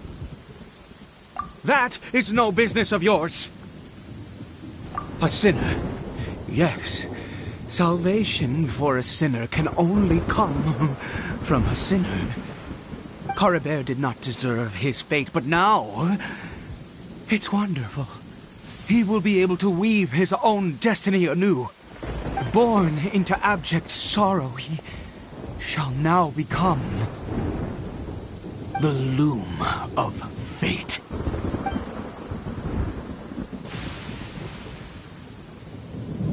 Huh? Sinister. Dangerous. Oh, I never imagined that you, of all people, would deny the abyss. How ridiculous! We once believed that you would bring new strength and hope to Conria. To us, you were the abyss. A wondrous mystery far beyond our imagination and comprehension. And the one who controls the abyss can control everything. We yearned for that future. We looked to you to take us there. But what did you bring us instead? Oh, Prince of Conria.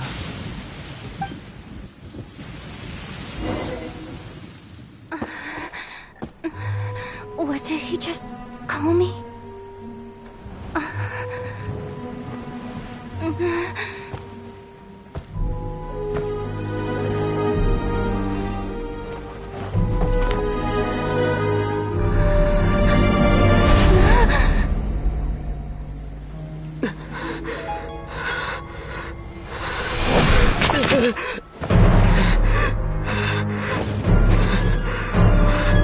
Traveler!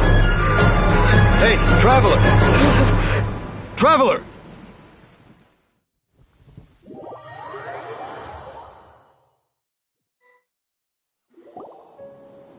You're awake! Oh, thank goodness you're awake! Paimon was worried sick! Traveler? Traveler?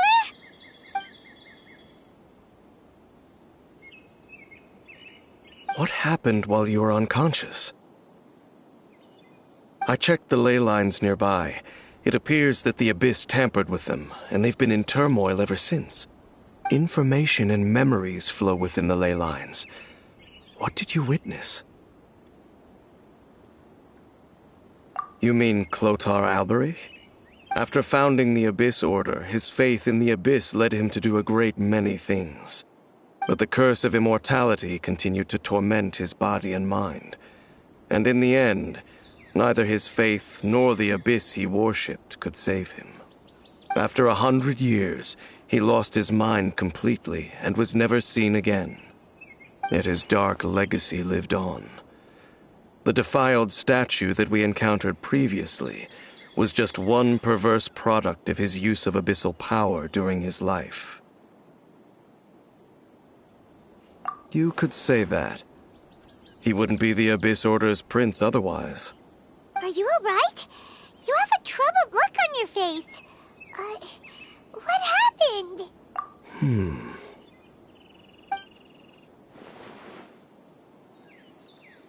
So you saw his memories from centuries ago through your own eyes.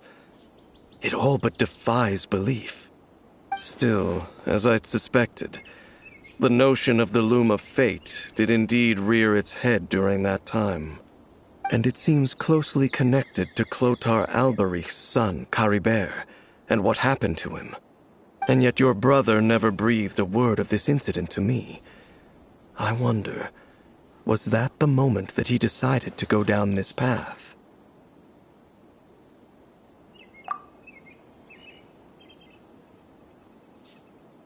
Indeed. Clearly, this series of events sparked a long period of deep contemplation. This was where it all began. What is it? The field? What does that have to do with anything? You mean here? Well, let's start digging and see. You scared the Duke out of Paimon! Did you rebury them yet? A male and female skeleton, buried together. Interestingly, the male skeleton appears to have been interred much later, and it's holding a silk scarf in its hand. But what does this mean? And how did you know that there were bodies buried here?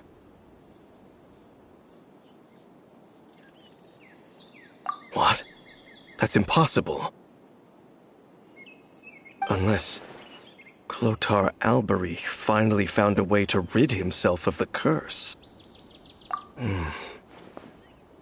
This all raises far too many questions. I need time to think, and to search my memories for some missing pieces. We should part ways here. Huh? You're just gonna leave? Why? You could come with us, you know? It's better that we split up for now. I think that he might have seen you. Who's he? Yes. I have my suspicions as to his identity, but I need to confirm some other details before I can be sure. If the time is right, I will tell you when we next meet. But what do you mean that he saw the Traveler? How is that possible? I fear that while these things would limit anyone else, they are no obstacle to him. What? Why? What is he? All right, let's leave it there. Get some rest. Goodbye. There goes Dane. And just like that, it's back to being the two of us again, huh? What is it? Huh?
We mercs have one simple rule. Whoever pays the most is your new boss.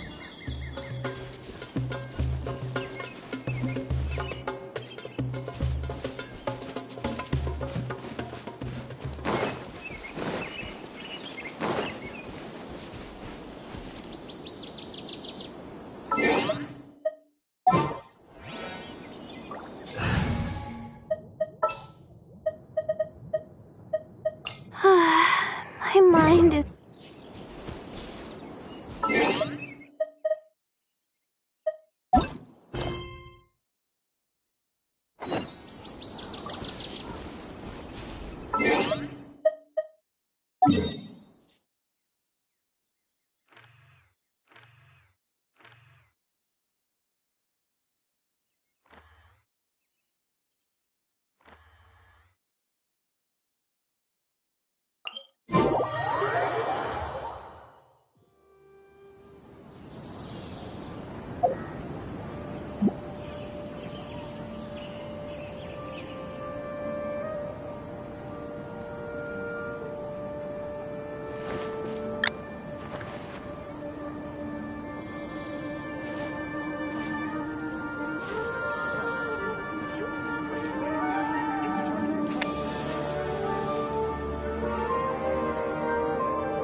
The desert's a tough adversary, but at least it doesn't hide anything. What you see is what you get, and whether you take on the challenge is entirely up to you.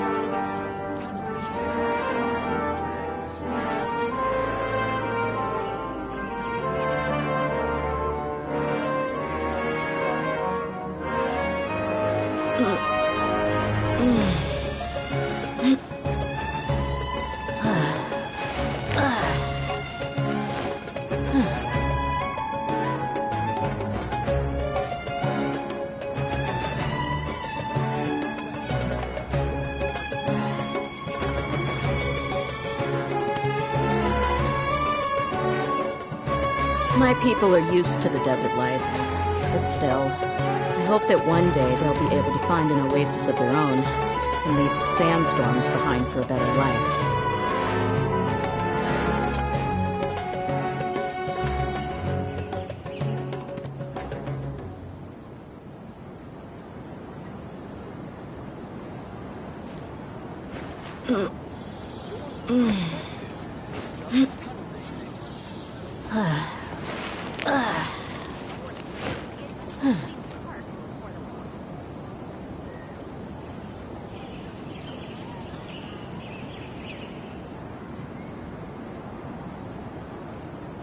We mercs have one simple rule.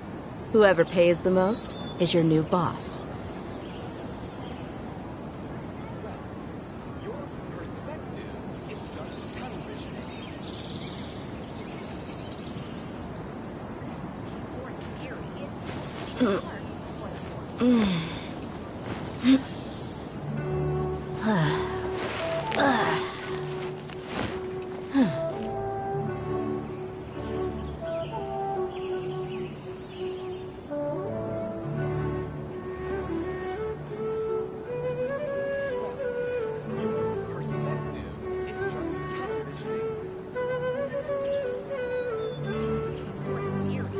My people are used to the desert life, but still, I hope that one day they'll be able to find an oasis of their own and leave the sandstorms behind for a better life.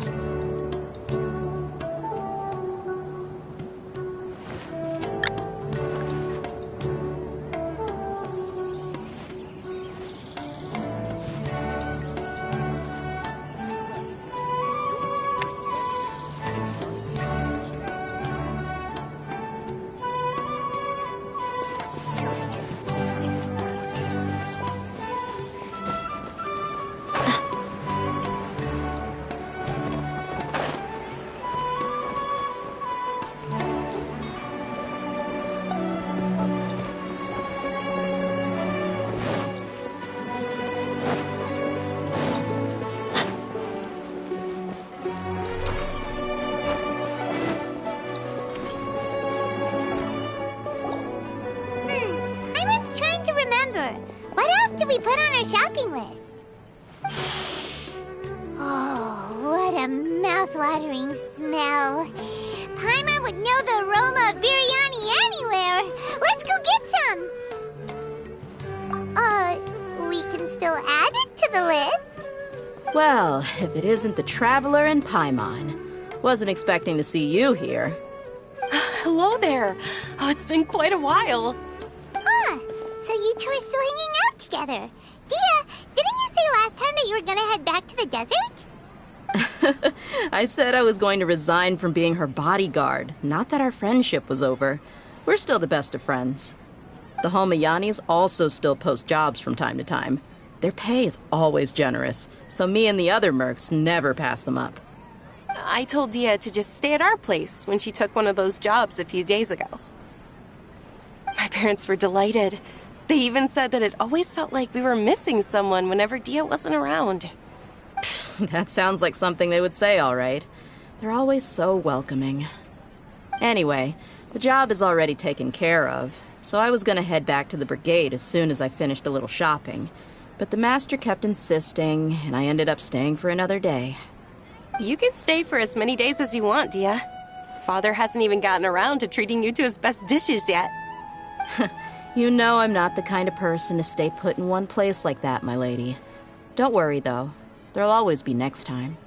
But she said they'll treat you to the best dishes! Paimon can't believe you can still refuse that! But wait.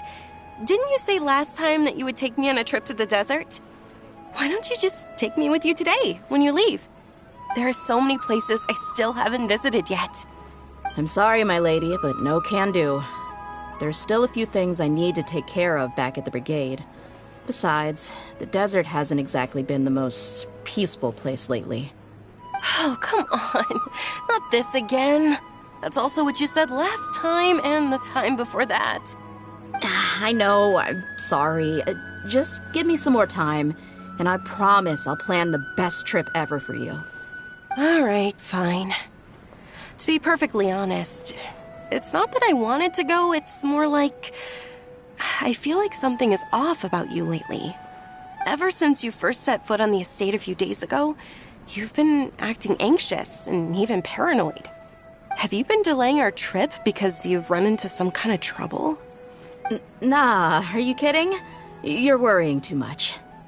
Would you swear on that? Friends shouldn't lie to each other, you know. I wouldn't pry any further if you're willing to swear on what you just said. But if something really is bothering you, then just tell me. You know I'll help you however I can. Oh, looks like Dunyarzad was onto something. You're too perceptive, my lady. Seems I can't hide anything from you. I just thought that nothing good could come out of telling you about the messy happenings of mercenaries. Knowing too much only leads to more trouble. Mercenary life is a dog-eat-dog world where Mora reigns supreme. Everything operates on a completely different set of rules. That doesn't change anything about what I just said, though. We're still friends, and I can only support you if I understand what's bothering you. My lady, you're not gonna stop until you drag it out of me, are ya? All right, I'll share what I know. Let's go somewhere else first. This isn't exactly the best place for a discussion. Okay, let's talk here. Just try not to draw any extra attention. As you may already know, the Eremites have both a lot of mercenaries and a complex organizational structure. Many mercs are no different than me, just going around looking for jobs to earn some mora. My brigade is called the Blazing Beasts. We're not a large group, but every member is loyal and brave. However, not all Eremite brigades are like mine. Some are willing to cross all kinds of lines for the sake of mora. The most notorious is a faction known as Deshret's Relics. Deshret's Relics? Judging from the name, they must really look up to... Yep, you got it. I've heard that you've already crossed paths with Ain al-Akmar. They're one of the groups under the Relic's banner. Oh, you mean the group that tried to sell us the Divine Knowledge Capsule? Yeah, they weren't friendly at all. Deshret's Relics is composed of many smaller brigades like Ain al-Ahmar. The Relic's headquarters issues orders to all brigades under his control. On any other day, I would want nothing to do with them. Unfortunately, though, the brigade that's stirring up trouble now is none other than Dehya al-Ahmar. Dehya? I think it means beard or something. Believe me, it's a really stupid name. I found it insufferable for years. Anyway, the real issue is that Dehya al-Ahmar is led by my father, Kusela. Say what now? I think I'm starting to understand your anxiety now. But what did they do? I won't go into details, my lady, but they've been involved in a lot of violent incidents. We're talking hundreds. Hundreds? Yep. The scenes tend to be quite gruesome, too. They strip the victims of all their valuables before murdering them. Not only have they targeted merchant caravans and ordinary citizens, but other mercenary brigades as well. That's beyond terrible. They won't even spare their own kind. I don't know how Deshret's Relic sees it. All I do know is that Dehya al-Ahmar has become more and more aggressive over the last few years. If I don't do something about them, then even my brigade or the people of Aru village could become their next target. I just wish I knew what's driven him to do this. Yeah. How can your father do such terrible things? I don't know. People change. He's always been pretty pathetic. But at least in the past, there were still a few lines that he wouldn't cross. That's setting the bar pretty low. I mean, if he was even remotely decent, then why would I have to leave the brigade and cut all ties with him? He was loud and foolish, with no real sense of purpose. Instead of doing anything useful, he spent most of his time drinking and chasing after women. Of course, the other brigade members were just like him. Their ruckus would go on night after night. Sounds like a nightmare. What about your mother? Did she ever step in to stop them? Unfortunately, I never knew my mother. I'm sorry, Dehya. I didn't know. It's all right, my lady. That's pretty common in mercenary circles. Didn't I mention that my father was chasing after women? I was the result of one of those encounters with some random person. He told me that he wasn't sure who my mother was. And in any case, she never came to see me. He'd say, "You'll be fine as long as you remember to stick with Dad." But even then, he left most of the parenting to the brigade. The one thing I do remember is that he used to tell me stories. But the problem was that he had terrible taste. He only knew a few stories, and even those tended to be pretty stale. They were tales of desert warriors defeating dragons in the forest, or stories of mercenaries rescuing princesses from rebel armies. Sounds like your typical fairy tales.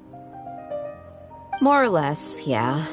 They were interesting maybe the first or second time around, but after about 20 repeats, they started to get a little dull. He seemed to think those stories were the best things ever, though. He was so into them that he'd call the whole brigade over and make them perform the whole thing as a play. Even the toys he gave me would all be story props. I'd get helmets, shields, and toy swords. It was only much later when I realized that the shows were more for him than they ever were for me. What an interesting guy. Yeah, I've always found him pretty childish, but that was something I could just shrug off. I had no reason to despise him. Until I grew up and learned the true face of Deshret's Relics for myself. Looting, blackmail, violence, and fraud. They not only accepted such heinous acts, they would even openly boast about them. No one in the brigade was any kind of hero. Instead, my father and his cronies were more like the bad guys that needed to be taken down.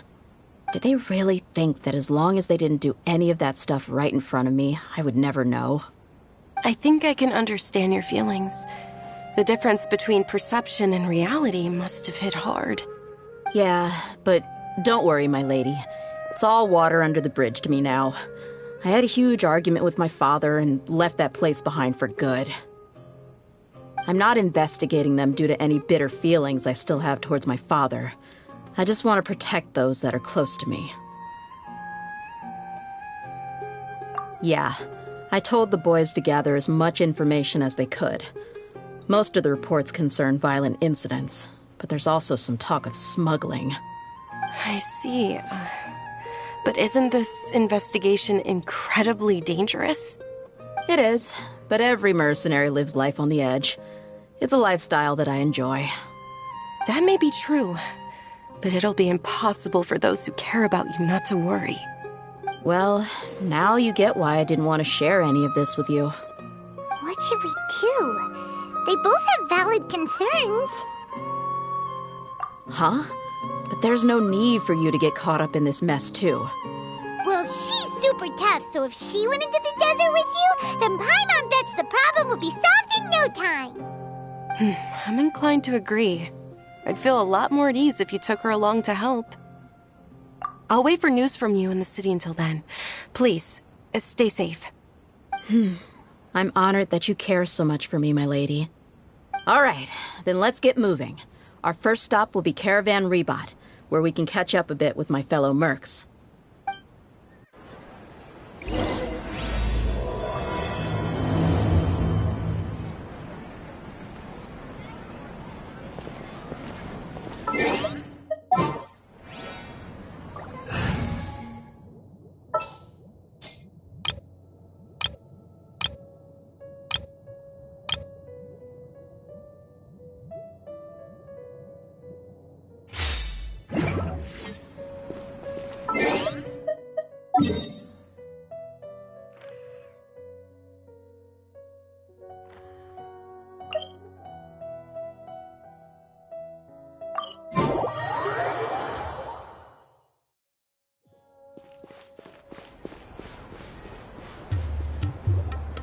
Hey, Dehya, you're back. Are these two friends of yours? Likewise. There's no need to be so formal with us. We're a pretty casual crew. Anyway, since we've got a newcomer, let me fill you in on what the Khan al-Ahmar's been up to lately. They've become extremely aggressive. Apparently, even their own now have become acceptable targets. They even attack other relics brigades, just the same as any other mercenary brigade. Even the most ferocious beasts still protect their own. And it sounds like they've thrown that straight to the wind. That's right. Once they've collected enough loot off the other mercenaries, they sell it off to a different brigade, or turn to merchants on the black market. A portion of their profits is immediately exchanged for more food and weaponry to be used in their next violent operation. That's terrible! Yeah, and it really makes you wonder why they're so desperate for Mora. A few days ago, Isham and I trailed them for a while, and even disguised ourselves as merchants to conduct trade with them. We were able to learn a few things from the exchange. Rather than saying they're out to plunder and hoard Mora, it'd probably be more accurate to say that they're experiencing an internal power struggle. Wait, a power struggle? You heard me right. The vast majority of their victims are mercenaries from the other brigades of Deshret's relics. If their only goal is Mora, they could have gone after anybody. The targeted nature of their attacks points to a power struggle between the different brigades within the relics. That's the only plausible explanation we have. Unfortunately, we weren't able to find out anything more specific. It seems they're also trying to keep things under wraps. Oh, one last thing we discovered was that over the past few years, as the Khan al-Ahmar became more and more active, Deshret's relics as a whole became a lot weaker. It sounds mighty strange to me, too. Harun, you can leave the rest of the investigation to us. Gotta say, though, I didn't expect you to go on a whole undercover mission during the few days I was gone. Sounds like you were really putting your necks on the line, no? Nah, it was nothing. We're just as concerned about the situation as you are. The Khan al-Ahmar is your father's crew, after all. What he said. Besides, Dehya, haven't you done more dangerous things than all of us combined? What we did is nothing compared to your experiences. Yeah. And while they went to talk with Khan al-Ahmar, I took a look at the last camp they attacked. Any survivors of the attack were already long gone. There was nothing of value left in the camp. Ah, Hisham and Khalaf. You're here too. We rushed over as soon as we saw you come into Caravan Ribat. Although this new friend of yours looks a little green behind the ears, I'm sensing a special vibe from her. Now that we know you'll have a capable partner with you, we can also rest easy. Hey, what about Paimon? Feel anything special? Oh, you're also planning to tag along with them? Of course! Paimon is the traveler's most important guide. Wherever she goes, Paimon will follow. Oh, in that case, then you'd better take care of her too, Dehya. Don't underestimate Paimon! Don't worry about her. She may look tiny and helpless, but she's been through just as many battles as the traveler here. Even if she had only survived on sheer luck, then that alone would still make her quite formidable. I had no idea. I guess I shouldn't judge by appearances. Oh, one other thing, Dehya. When you're free, why don't you update the deputy about your upcoming schedule? We held another recruitment event a few days ago, but everyone only came to see the Flame Mane. You weren't around at the time, so people were pretty disappointed to only find our crew of rough, unkempt guys. The deputy put a lot of effort into the event, but it was basically for nothing. Only a few people chose to stay, and that really got to him. Sorry to hear that. I'll be sure to bring him some great liquor next time. I left in a hurry and I couldn't make it back in time for the event. Gotta admit, I can understand their disappointment, though. You're our brigade's main selling point, after all. Now, if only the deputy could figure out a way to bring a few more smoking hot members into our ranks. Keep dreaming. Remember the last time I invited a couple gals into the brigade? You all just froze up with your mouths gaping like a bunch of scarecrows. The awkward silence and weird expressions left quite the impression on them. They were originally interested in joining us, but after that, they both told me they were too uncomfortable to stick around. Hey, didn't we agree to never bring that up again? Huh? Wait, are you serious? Why have I never heard about this? I don't think you were part of the brigade yet. Are you kidding me? I missed a once-in-a-lifetime moment like that and you weren't even gonna tell me? All right. We can tell you about it later. Now's not the time. Hey, don't you try to change the subject. You and Hisham get your butts over here and tell me everything right now. Are they always like this? More or less. There aren't many rules or graces when it comes to mercenaries. We're used to just speaking our minds. If someone starts getting under your skin, you just yell right back at them. And if that doesn't put an end to it, then you just challenge them to a fight. But we also don't tend to take many things too seriously. Being direct and getting it all out of your system as soon as things come up is better than keeping everything bottled up, never talking about it. That's also why I never spare their feelings when I talk to them. If I want to laugh, I'll laugh. If I'm angry, then I'll unload on them. It's hard to stop once you get used to it. Though, I can never do that when I'm with the Homayanis. Hey, knuckleheads! Can you at least tell me the rest of the intel before you go back to your bickering? Yeah, you hear her, Khalaf? Told you we gotta focus on the investigation first. I drew up a map. Right here is the spot. There you'll find the merchant caravan responsible for getting rid of Dukan al-Akhmar's looted goods. All you gotta do is wait and ambush them in the evening. They'll have no idea what hit them. Perfect. Thanks for that. Be sure to pass my regards to everyone else in the brigade as well. Will do. You stay safe, Dehya.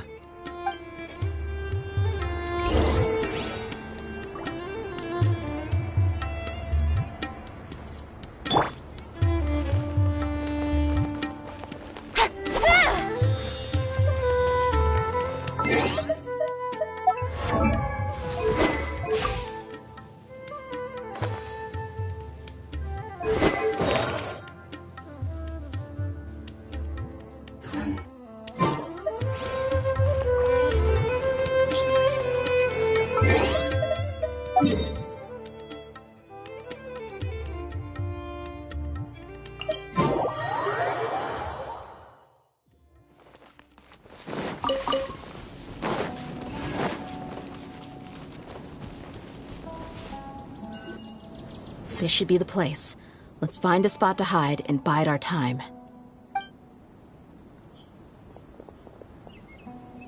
gonna come down to a fight one way or another, so let's all be careful. No need to worry. She knows her way around a fight. I'm not worried about that. What I meant is that we probably shouldn't go too hard on the enemy. After all, we still need to get information out of them.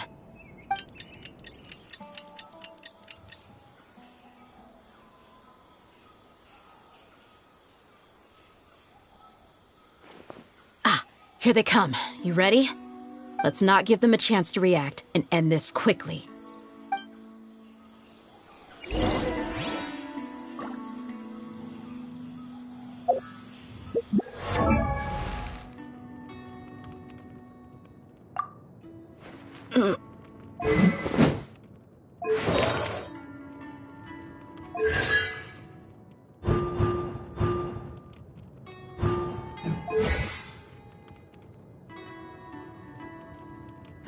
We mercs have one simple rule. Whoever pays the most is your new boss. Feeling lucky today? Shine down! Inazuma shines eternal! Ha! Where do you think you're going?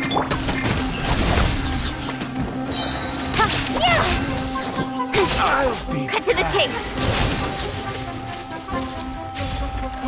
Hey!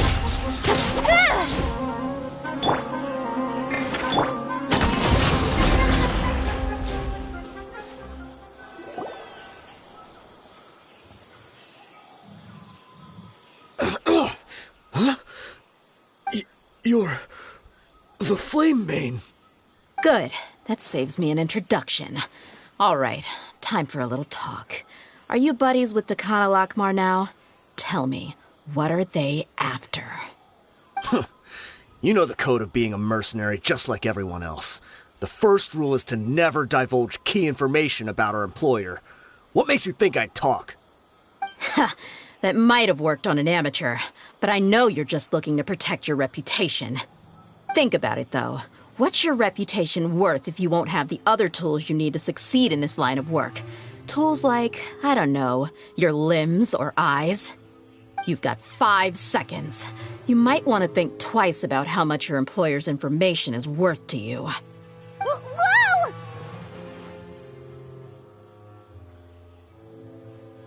I'm not joking around. We can do this the easy way or the painful way. 2 seconds! I'll save you the trouble.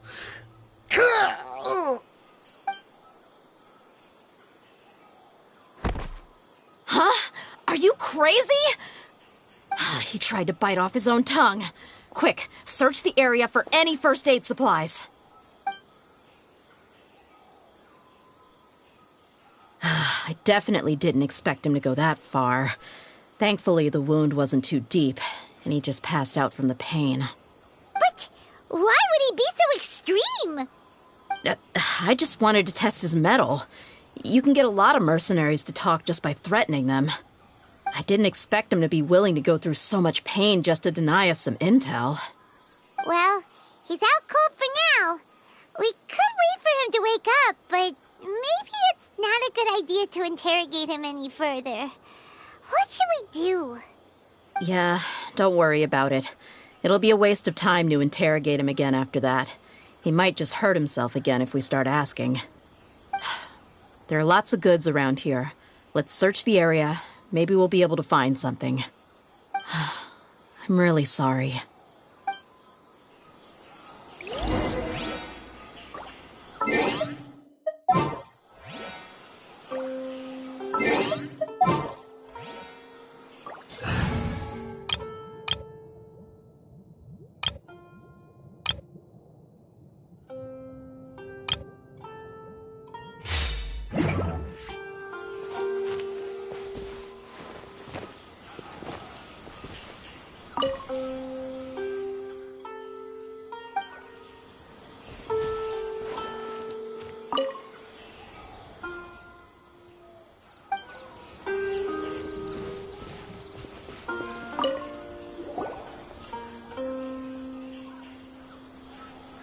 We found a piece of paper with a bunch of names on it. Maybe it's a record of something. Let me take a look. If this really is a merchant caravan, they should have a record of their transactions. Yep. I see an entry for Dakana Lakmar right here. Kusela, Idrisi, Bashar, and Takriti.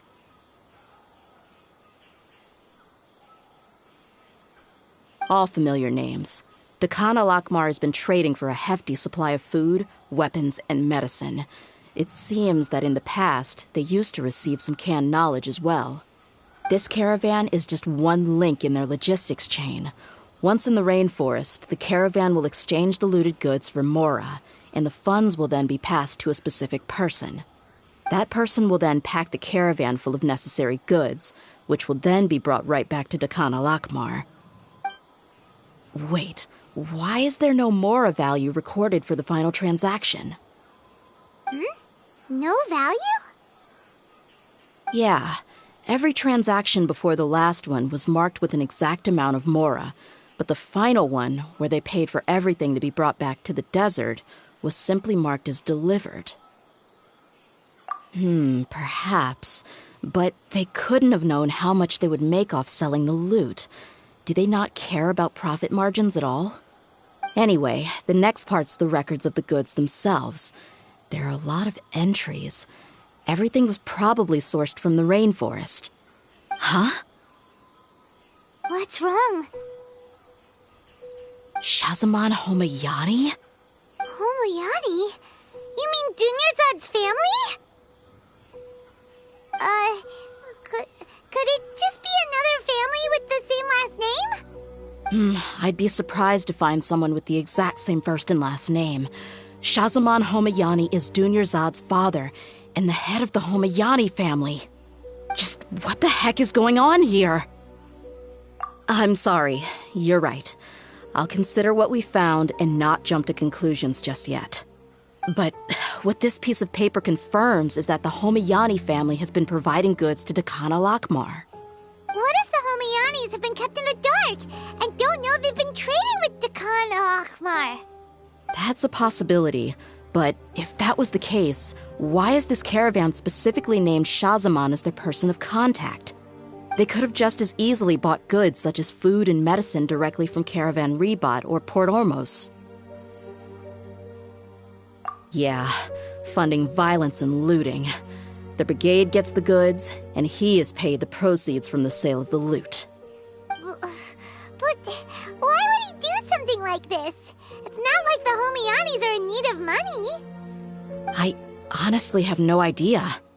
I've been to their estate many times, and I've never noticed anything suspicious. The only potentially large expenditure I could think of would be the treatment costs for Dunyarzad's Elazar. Maybe they borrowed a lot of Mora in the past? But that's still just a speculation. I don't think the Master would stoop so low to make Mora. You're probably right. I know my lady's personality, and she wouldn't deliberately keep something like this from us. But what should we do now? All we found is just another mystery.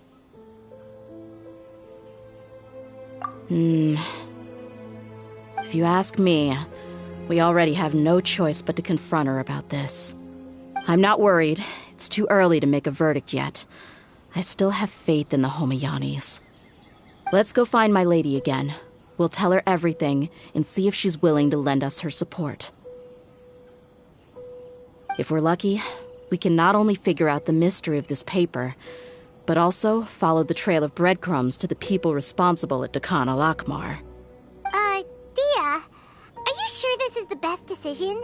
What if instead of getting the help we need, we just end up revealing everything we've discovered to the enemy? I've considered that possibility. But even still, I want to tell her what we found. I think I owe her that much. True friendship is built on trust. She showed genuine concern for me when we first brought up the topic. I can't repay her kindness with doubt and suspicion.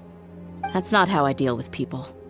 You're right. Paimon wants to trust Dunyarzad too. Yeah. Let's pay another visit to Sumeru City.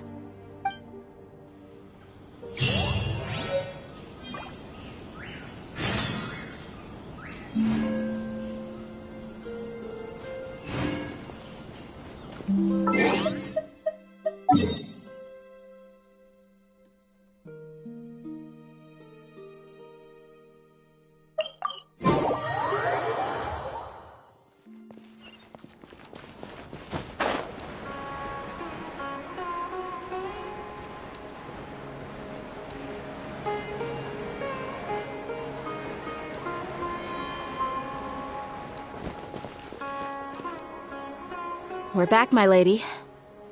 Oh, you're back a lot sooner than I expected. You mustn't have run into any trouble then. Well, how did it go? What did you come up with? Actually, we're still investigating. It's just that we've discovered something strange. I see. The clues you found have led you back here, in the city? Something like that, yeah. You all look a little dispirited. Whatever you found must not have been very encouraging after all. Why don't you discuss it with me? Maybe I'll be able to say something to cheer you up? It's okay, my lady. It's not so much about me being upset with my father or anything like that. How should I put this? So something is wrong. Even the Traveler and Paimon have been uncharacteristically quiet. On any other day, Paimon would have already waved to me with a smile and shouted, Dunyarzad, we're back! So tell me, what happened? Well? My lady, please prepare yourself for what we're going to tell you next. It concerns the Master. The Master? You mean my father? Okay, I understand. Don't worry about me. I'll listen as attentively as I can. My father has been supplying goods to Dakan al-Akmar? Yeah, it makes as little sense to us as it does to you. I've never doubted the Master's integrity, so I'm having a real hard time rationalizing how he could ever support an infamous brigade like them. Maybe he's not actually aware of the full story and just stumbled into the deal by accident.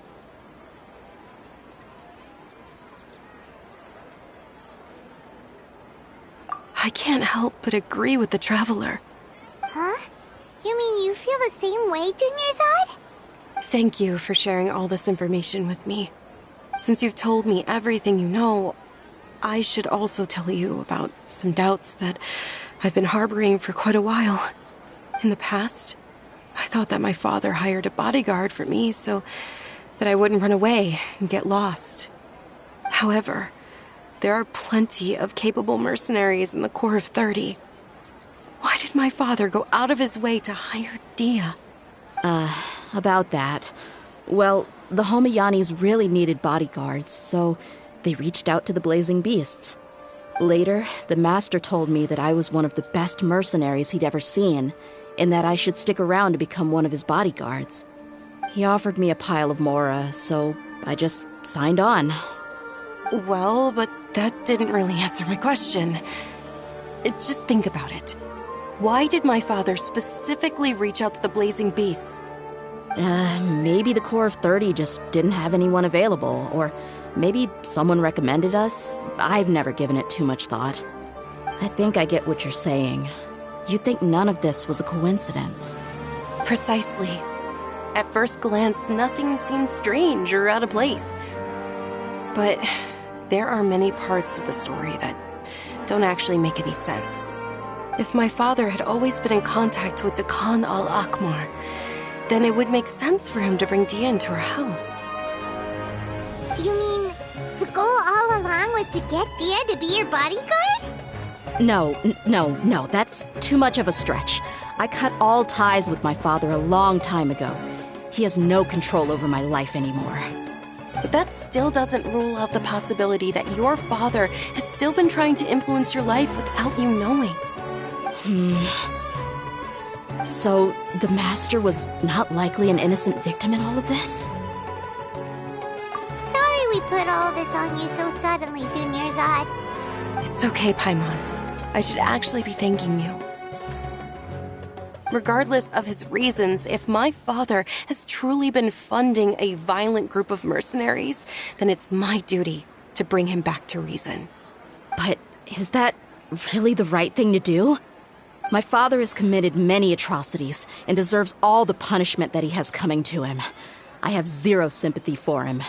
You may call me an ungrateful child, but my feelings will remain the same. However, the Homayani family has treated me with nothing but generosity and kindness. If we decide to investigate this further, we could end up implicating the entire Homayani family. I would be biting the hand that's fed me over all these years. Dehya. It's alright, Dehya. If anyone were to ask, you could always just say that I'm the one who instructed you to get to the bottom of this. You don't have to do that, my lady. I'm not conflicted because I'm afraid of taking responsibility. Besides, you're the one we should all be worried about right now. Hey, it's still too early to give up hope. What was the thing about friendship again? Right, yeah, trust! You said that yourself, Dehya. Besides, there's no point on getting all riled up before we've confirmed all the facts. Thank you, everyone. That makes a lot of sense. I guess I should always remember the trust that I've placed in people. In which case, my lady, could you ask the Master to come out and have a chat with us? Sure thing. I also hope he'll be able to give us a logical explanation. Let's meet at the usual place then. Usual place? Ah, right!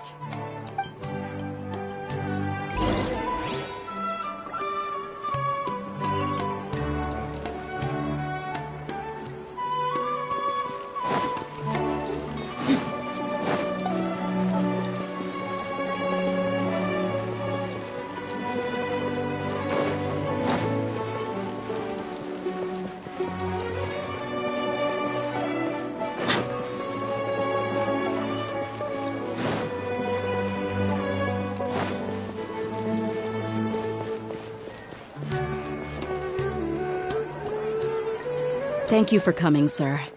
Please allow me to introduce these two.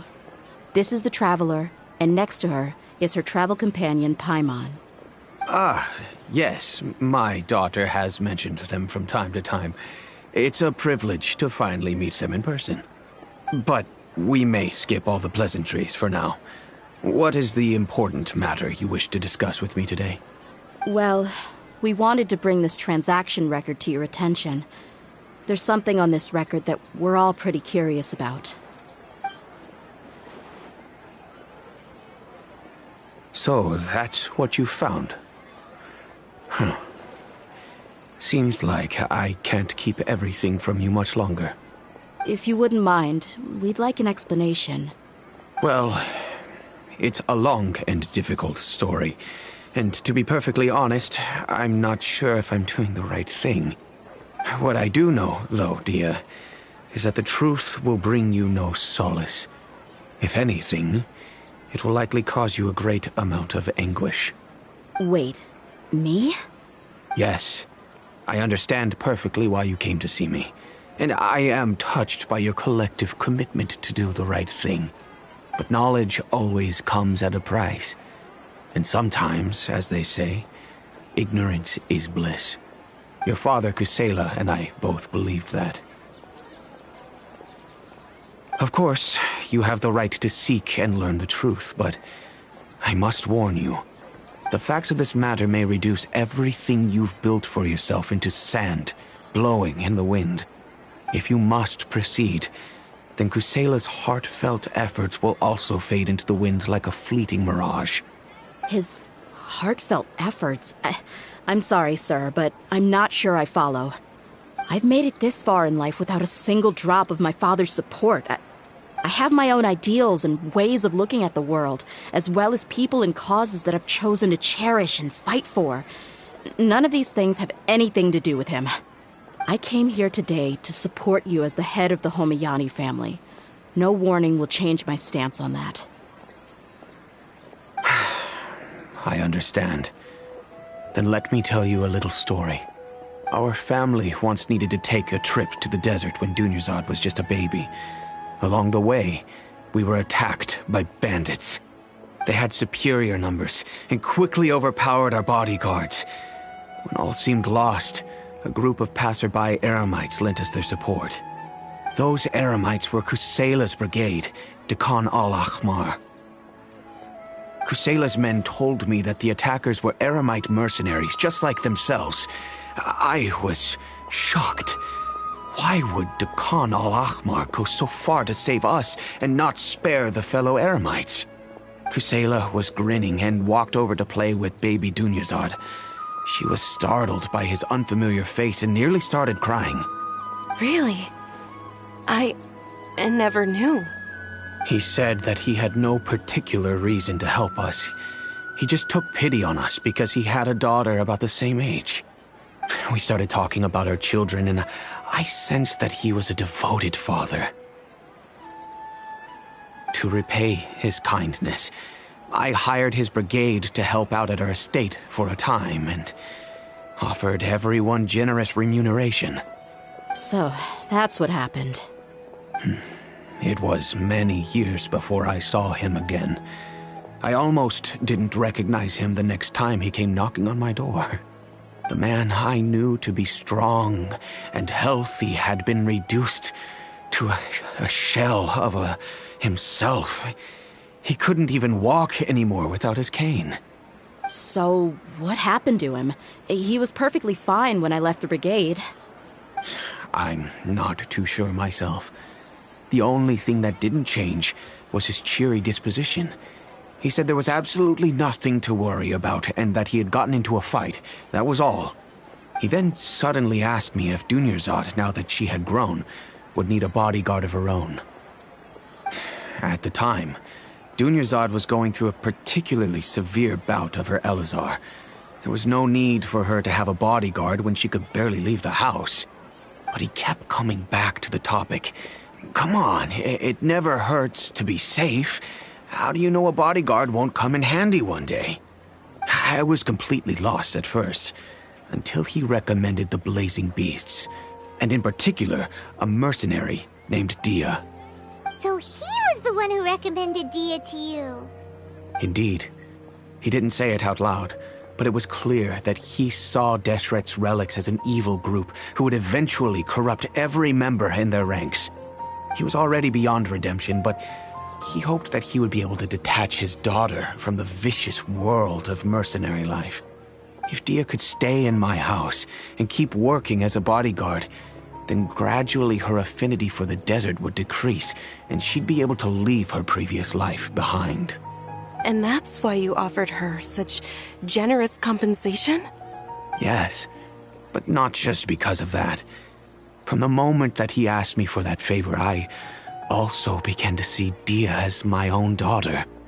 And that's also why I tried to persuade you to stay when you asked for permission to leave.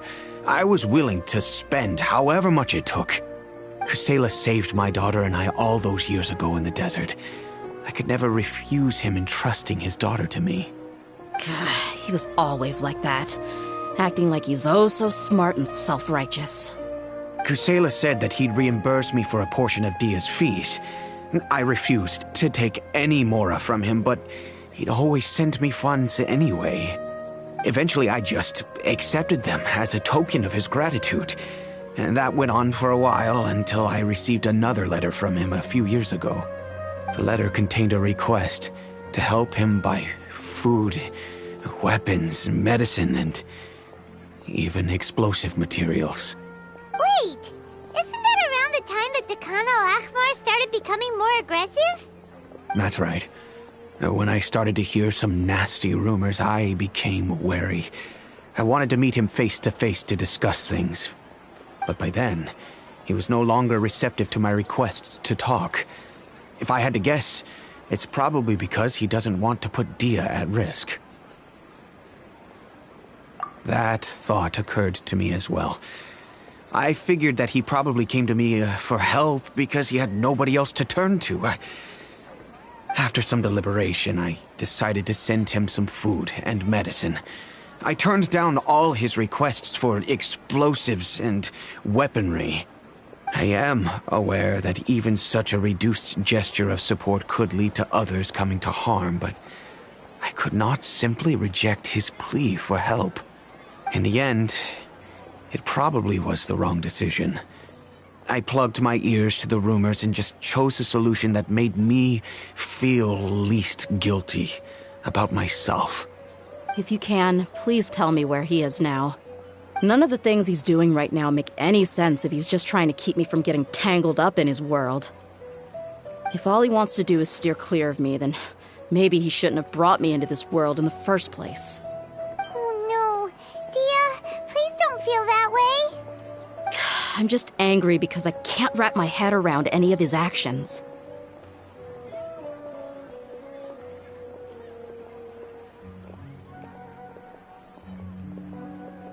Another way? I don't know. I knew him, and he was nothing more than a childish brute. I can't understand what's going through his head. But I guess you do have a point. We haven't uncovered the whole truth yet. We still need to figure out his exact actions and reasoning for these last few years. I'll do my best to help. Of course, anything between the two of you would need to be resolved between you and him alone. I don't know Kusela's exact whereabouts. Outside of supplying his brigade with some goods, I tried my best to avoid getting involved any further with him. However, there's a man on the list named Jawed.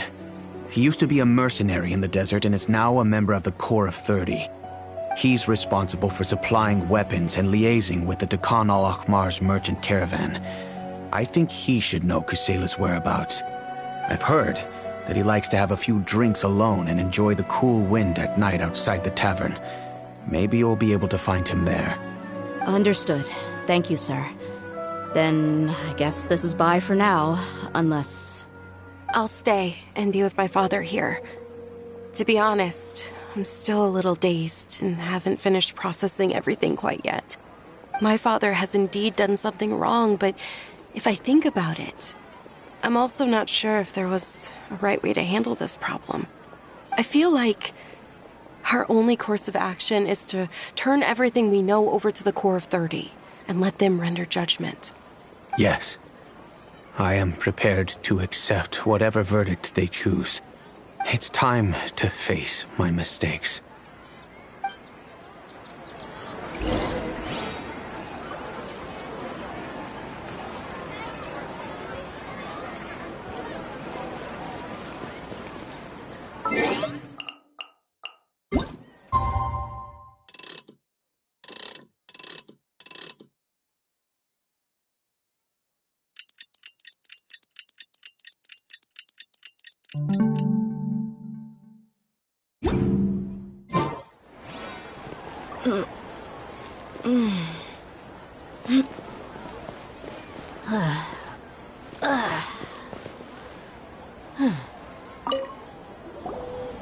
Huh? Who are you guys? I know what you've been up to. Smuggling weapons to violent brigades in the desert while working for the Corps? Pretty bold, if you ask me. Shh. Keep your voice down. How do you know all that?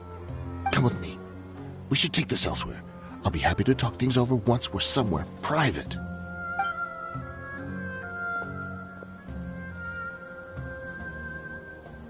This place should do. Alright, back to my question. How did you all know about me? Don't worry about that for now. You know what kind of punishment you'll face once we report you to the Corps, I assume. Wait, there's no need to jump the gun. Let's talk this out. What are your terms?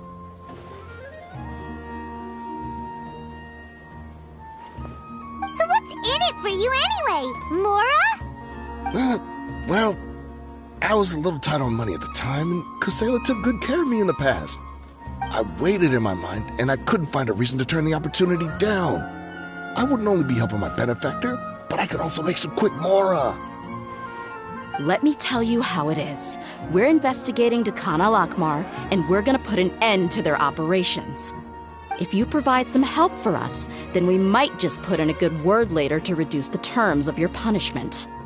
Hey, why don't we discuss this a little first? Listen, I made quite a bit of Mora from my last run. Just give me a number, and I'm sure we can... Shut it. My patience is running out. You should know when a mercenary is after something other than money. All right, sheesh. But you gotta promise you'll put in some nice words for me later. They're always on the move. Here's the spot they were at the last time I made my delivery to the desert. Feel free to go have a look. I'm just telling you, though, it's not on me if they're not there anymore. Sure. And then you can forget about any nice words from us. Hey, come on. Now you're just being unreasonable. Really? And how do I know you're not leading us straight into a trap? Don't forget, you're the one with no bargaining chips. All right, I get it. Why don't you go take a look, and if they're not there anymore, I'll try to figure out something else for y'all. Now that's more like it. Let's move. And as for you, try to stick around the city until we get back. You don't want us to call the folks from the Corps and have them drag you back to the city.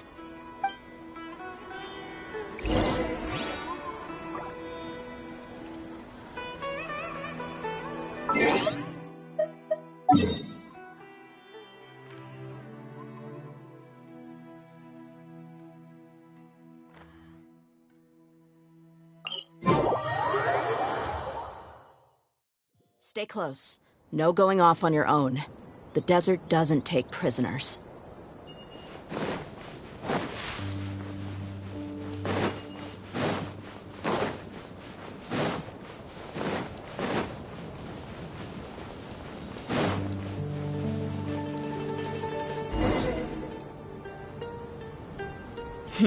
Seems like we're in luck.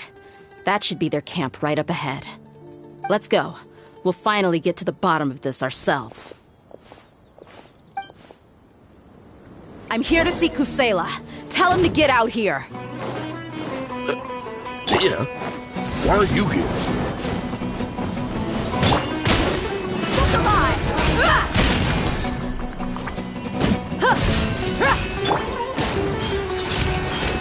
Take that! Not now. Take that!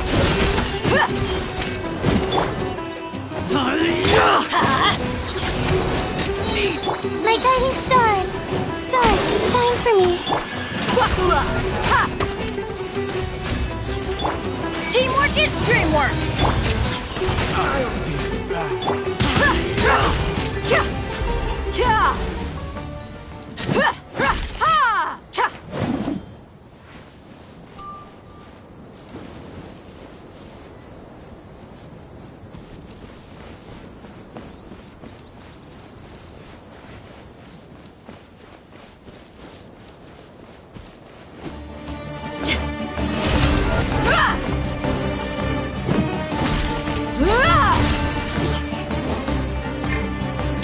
Not now. Take that!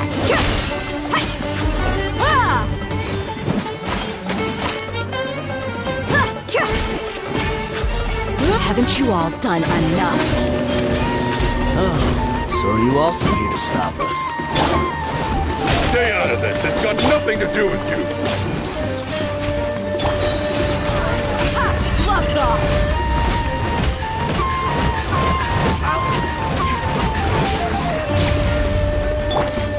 Cole, mine to command. Take that!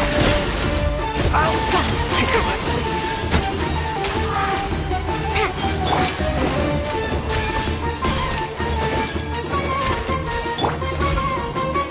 Too late for regrets. Truth repeats its course. Buckle up!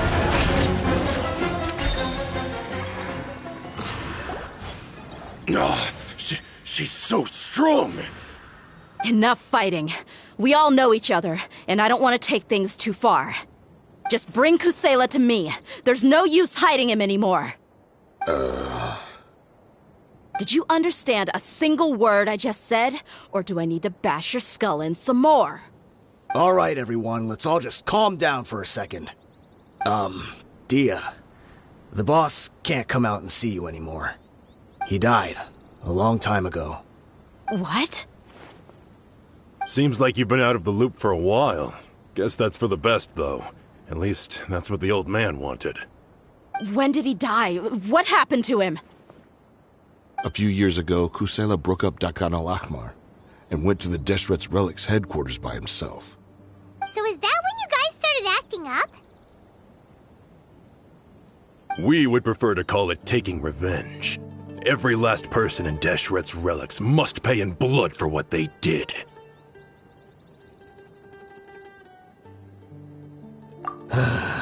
Let me start from the beginning. Dehya, do you know how the head of the relics maintained order internally? Overwhelming strength and unquestionable authority? Those were a part of it, yes. But just those on their own weren't enough. They had another tool at their disposal. They called it a person's record. Regardless of whether they joined by their own will or were coerced, every person in Deshret's relics were forced to leave a record of themselves at headquarters. Whether it be their deepest sin, some unforgivable act, or their most immoral exploit, the record served both as a symbol of loyalty and the perfect material for blackmail.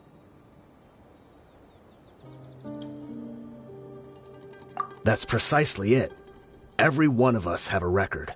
Me, Bashar, Tikriti, and all the boys who grew up with Dehya and ended up joining our ranks.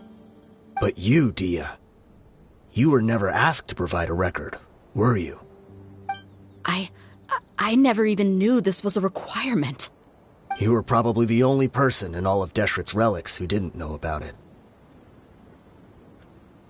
Ever since you were born, Boss had been trying to shield you from this organization's sinister rules. Not only that, but he also banned all of us from committing any nefarious acts. He said he'd take care of the dues we had to pay regularly to headquarters. But in the end, he was just an ordinary person. What could he do? He was forced to go to headquarters again and again to account for missed dues and incomplete records. He'd come up with all kinds of excuses and get beaten up as a result. We all knew he was doing that for you. He wanted to get you out of this world, no matter what it took. And that's why he became a shell of himself and couldn't walk without a cane. Wait, but that doesn't make any sense. I didn't know about any of this, and I'd never seen him get injured or beaten. Because you were too young at the time. How would you ever tell between wounds from a beating and wounds from battle? When you left home after that final argument with him, he seemed to age by a decade overnight. Even his hair went gray. So, even the blazing beasts were... Yep. It was all his doing. Had he not arranged them to come to you, you probably would have been reduced to a pulp before you ever left the desert. A few years ago, Boss said he needed to make another trip to headquarters. He was already pretty weak then, and we all assumed he was going to get beaten again. I suggested that he hand the role of leadership over to me, but he said there was no longer any need, since the Khan al-Ahmar would soon be no more. His words made no sense to me, but that night, we heard that a massive fire tore through headquarters and razed everyone's records to ash. Everyone gained their freedom that night. Many members fled, not just from our ranks, but from the other brigades as well. But how could we leave with a clear conscience? All of us who knew exactly what had happened. The boss can't have just died for nothing. Those heartless jerks at headquarters took him from us. From that point on, the sole purpose of the Khan al-Ahmar became revenge. The big fire that Boss started was quite a blow to headquarters' strength. It's given us the opportunity to launch our attack. Even though we're outnumbered, we vowed to see our revenge through to the very end.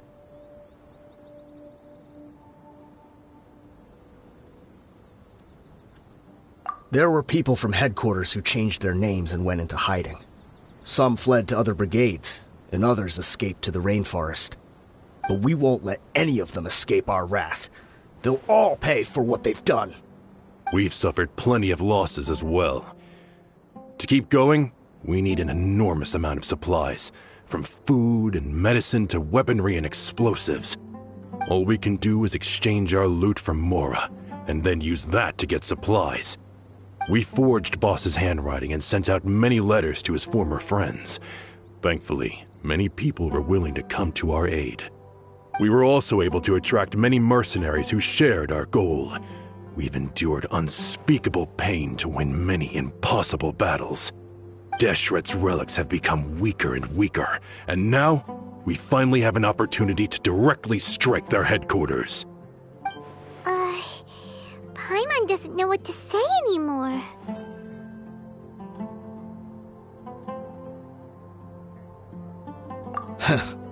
We do know right from wrong, but we were sinners from the very beginning. We do not deserve the freedom that the boss won for us with his life. Boss always loved his old-fashioned hero stories. Those tales about sacrificing yourself to save the world. We used to always laugh at him for it. But in the end, he really went and lived those stories out himself. As for me, I never considered myself a hero. We're all the lowest of the low. We have no right to even imagine such an existence. But maybe those hero stories he liked foreshadowed everything that was to come. The spirit of the hero touched all those he had saved, and more people joined his cause. Maybe we were all just acting along with the play in the beginning. But as we acted the parts and recited the lines, we were drawn in. And now, we want to see the story through to the end. I'm sorry, Dehya. I know you always found us insufferable ever since you were young. Just think of this as a madman ranting. I'll go with you. Huh? Dehya? You wanna go with them? I grew up with these guys, and I know they're not bad people. It's just that some situations get so bad that it's difficult to tell good from evil. All I know is that Deshret's relics must be destroyed. Furthermore, I want to go see the place for myself. I want to know if my father is still there. I know you don't want to get involved in this, so there's no need for you to tag along. I can do this on my own. Yeah, Paimon feels like we'd only regret it if we don't see this through to the end. Thank you. We'll be a lot stronger together with you. I bet Boss would lose his mind if he ever knew you'd join us at the very last moment like this. Considering all the losses and injuries we sustained, we can't afford to turn down someone as powerful as you. He can think whatever he wants. But the fact is, I owe him this much.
On the way here.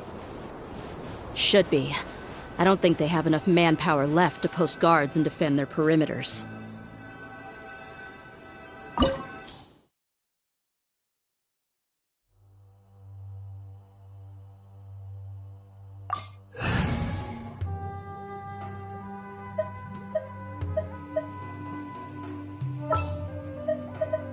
The campaign begins. I've been waiting for you for ages.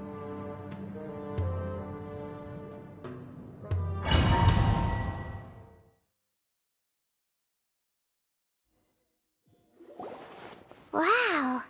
Paimon didn't expect it to look like this on the inside. They should all be holed up in here. Don't know how many people they've got left, though. Who cares? We'll round up all of them. Still, we should be careful.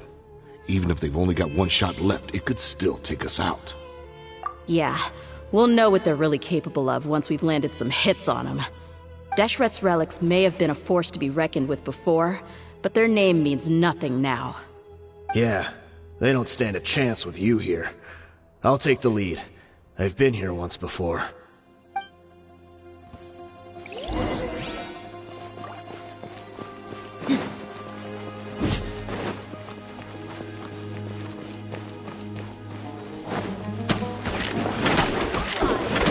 You are not welcome here. Everyone hold hands. Sharing my knowledge. Illusion shattered! How heartless.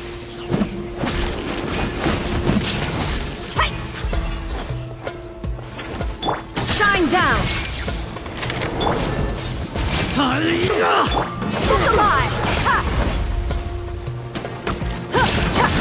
Hai! Ha! Ha!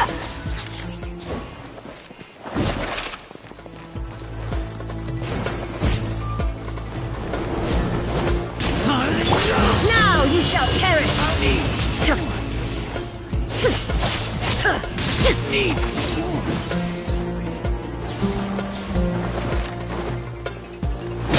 There is no escape! Let's get it on! That's close enough. Feeling lucky today? You're dead meat!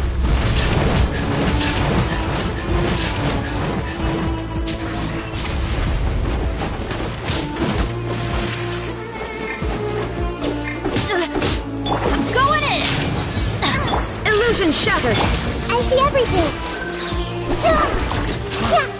You won this one.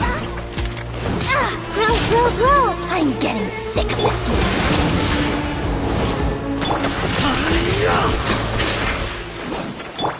Look alive! This way, follow me. We're almost there. Wait!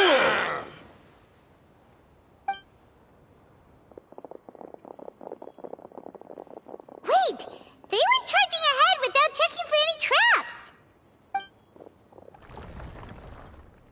Hey, you guys okay? It seems like we just got trapped in here. Don't think we triggered anything else. Watch out, the enemy's coming from ahead.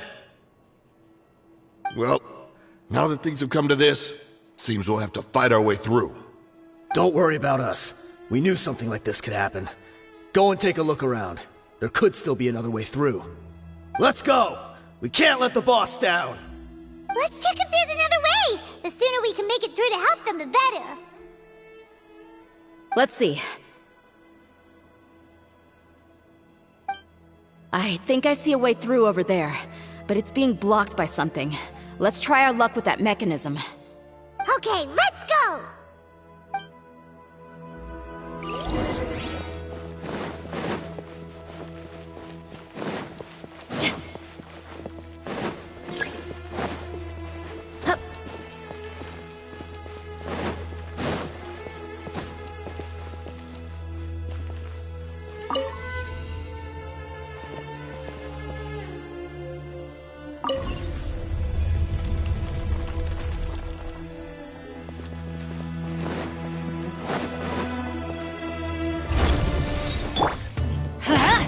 There is no escape! Committed to memory. This way, turn. Let's get it on! Ha! Kya! Ra! Inazuma shines eternal!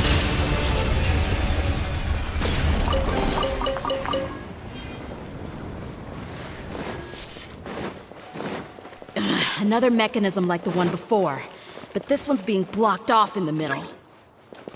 We just need to adjust it a little.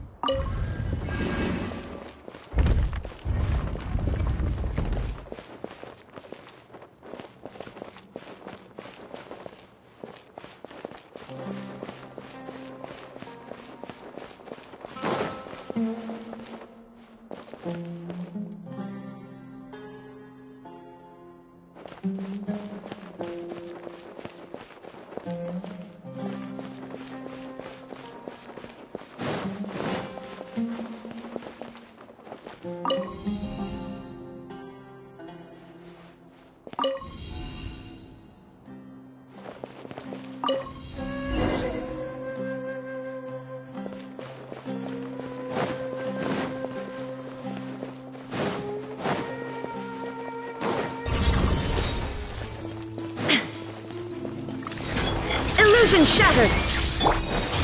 Everybody stand back! Look alive!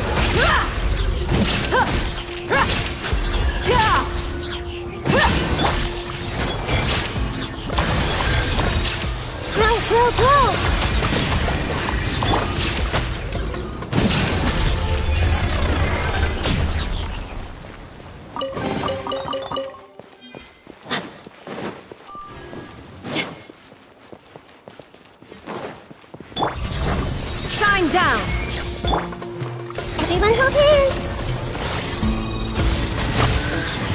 Temple of Wisdom!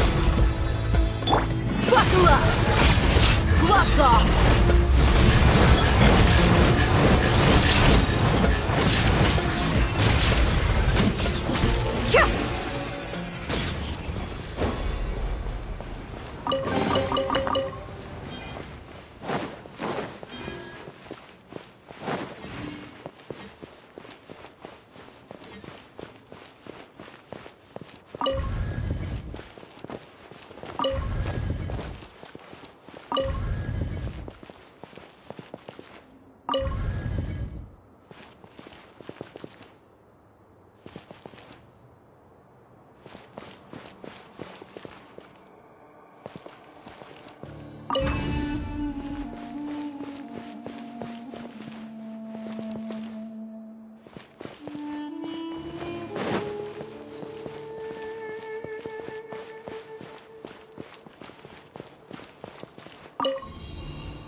I wasn't expecting anyone to make it through from the other side.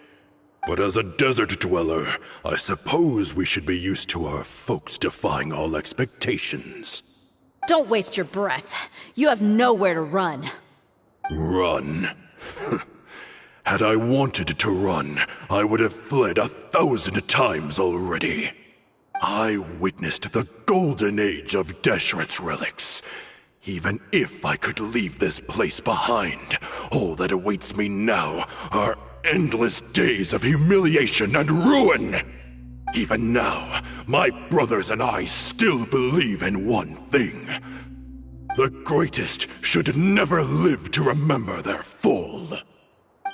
So you want to go out in a blaze of glory? Let us draw our weapons! We will show them the true power King Deshret bestowed upon his followers.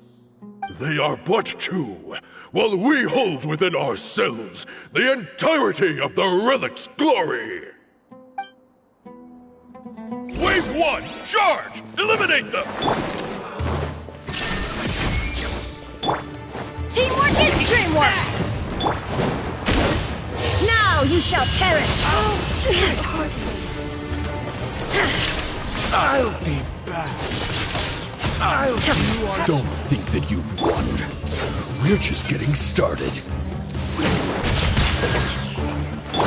You ain't messing around! Look alive! You asked for it! Never tested my patience. King Deshret will not abandon any one of his followers.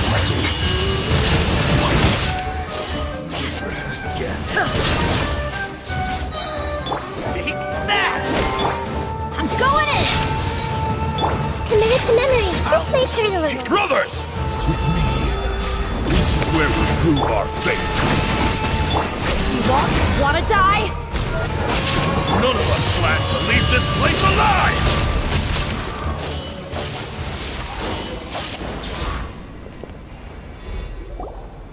The commander has finally fallen.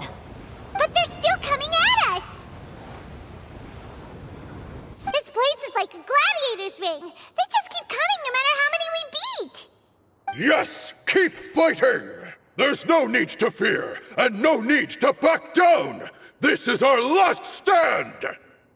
When the next wave comes, try to draw away their attacks. I'm going to see if I can take out that high platform.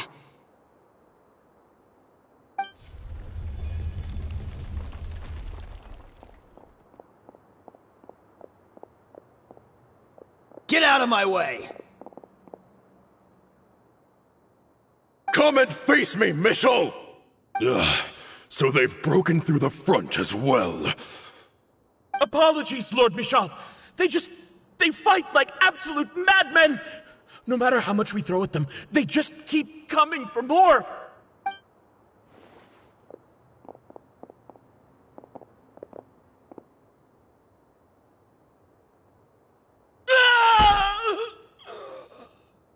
So, it would seem like this is the end.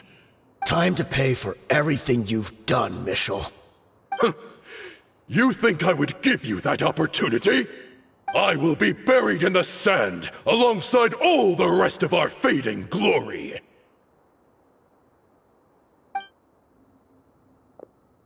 Hey, wait!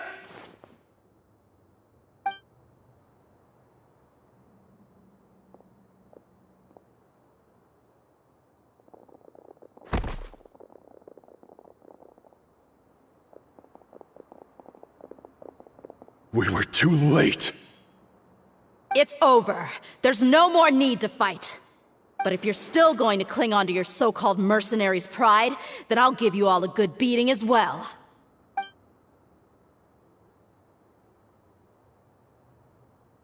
Hey, Dehya!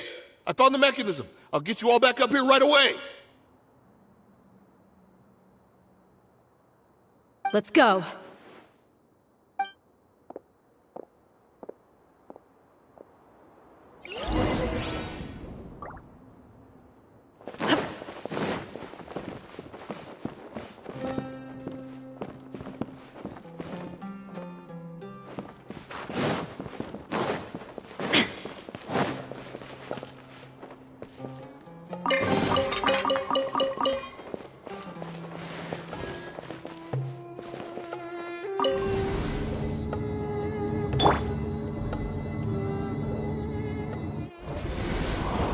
Who are you filthy rats? And why are you always pestering us? You call yourself a member of the infamous Deshret's relics, and you still can't even tell who's made it all the way to your headquarters? Who knows what intent a bunch of rats may have? We try to catch a couple, and you all just show up on the other side instead. How are we supposed to figure out what you're after? Hey, have you ever heard of a man by the name of Kusela? Why would I know? It's not like I'm in charge or anything. This is your last chance to talk. Hey, I said I don't know anything. I'm just an average member here. I'm telling the truth. If you're here to find someone, why don't you look through the records yourselves? Who can remember every name and face with so many people coming in and out every day? The irony.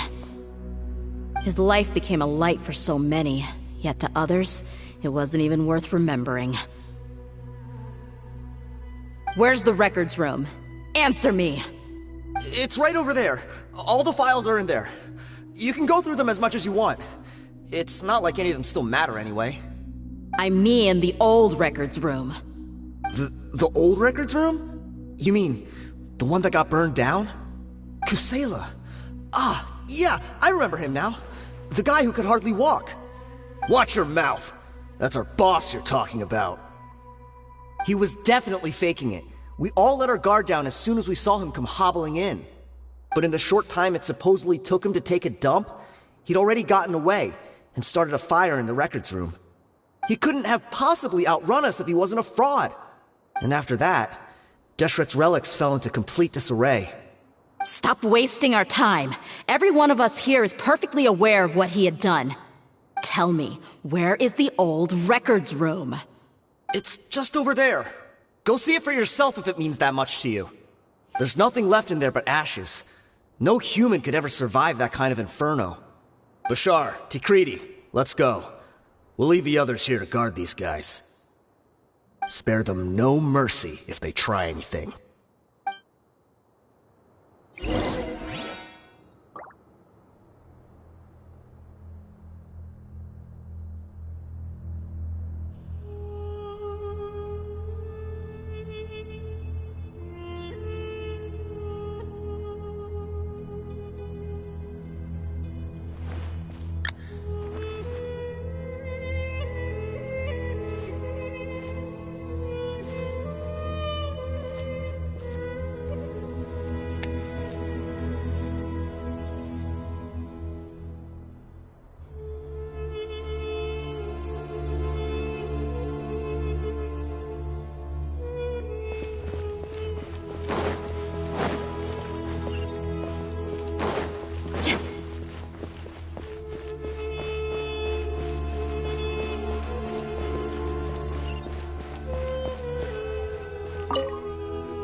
So, this was his final destination.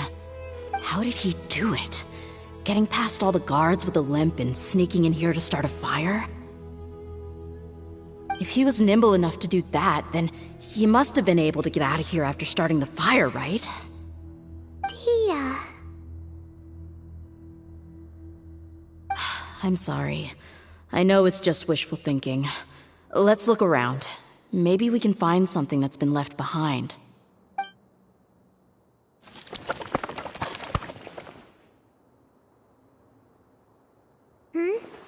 Is this a cane? It must be the one that Dehya's father used. Kusela. Thanks for everything, boss. We're fortunate to somehow find that cane after that fire. Let's split up and look around some more. What if something else has been left behind? But what else could survive a fire like that? Huh?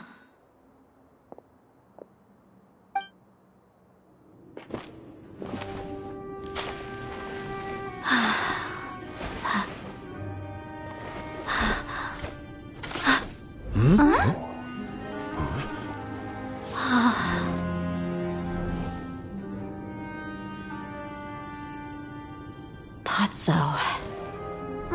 Wait! Isn't that the toy sword you played with as a child?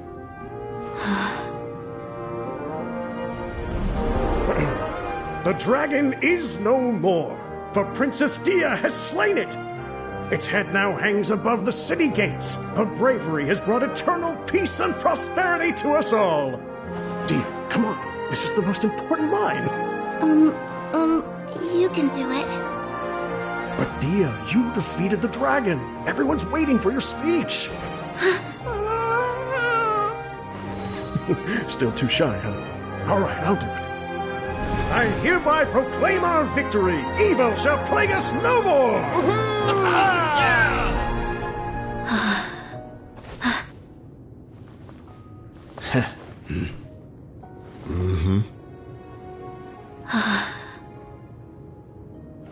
I hereby proclaim our victory. Evil shall plague us no more, Dad.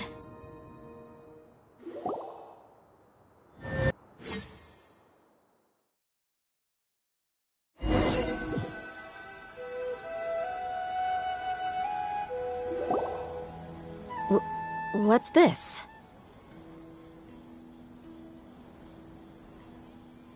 Don't you remember? You asked Paimon what she would do if she were to wake up tomorrow with loads of money. And Paimon said that she would get boatloads of tasty snacks. You looked super confused at the time, but said it was an adorable thing to say. These opportunities don't come by often. So today, Paimon's gonna treat you to a special crash course on Paimon's life philosophy.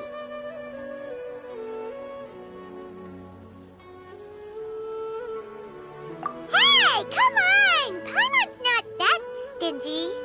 Anyway, the point is that you should eat to your heart's content. You'll feel better for sure once you've gotten something in your tummy.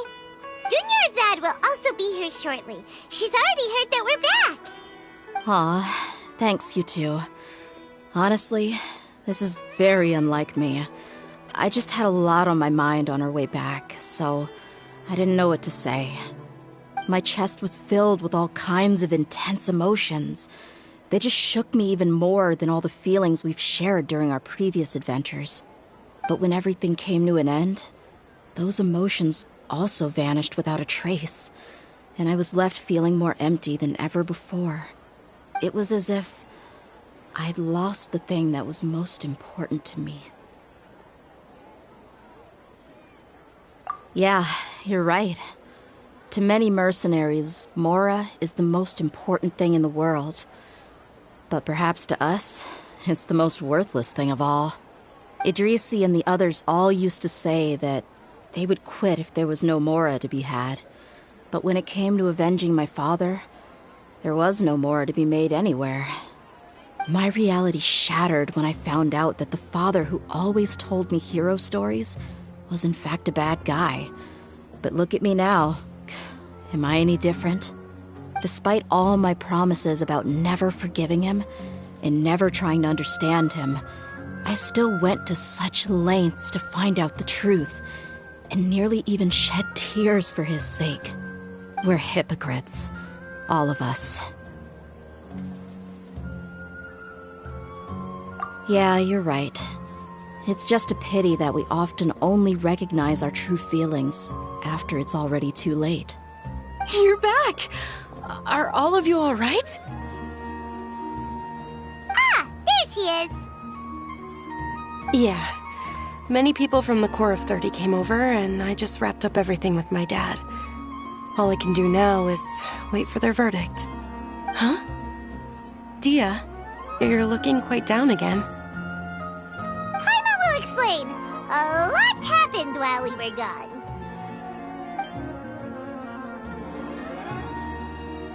I'm sorry. I really should have controlled my emotions better. I just... It's all right, my lady. You were hurt by all of this as well. Truth be told, I'm starting to feel a little guilty watching you cry like this.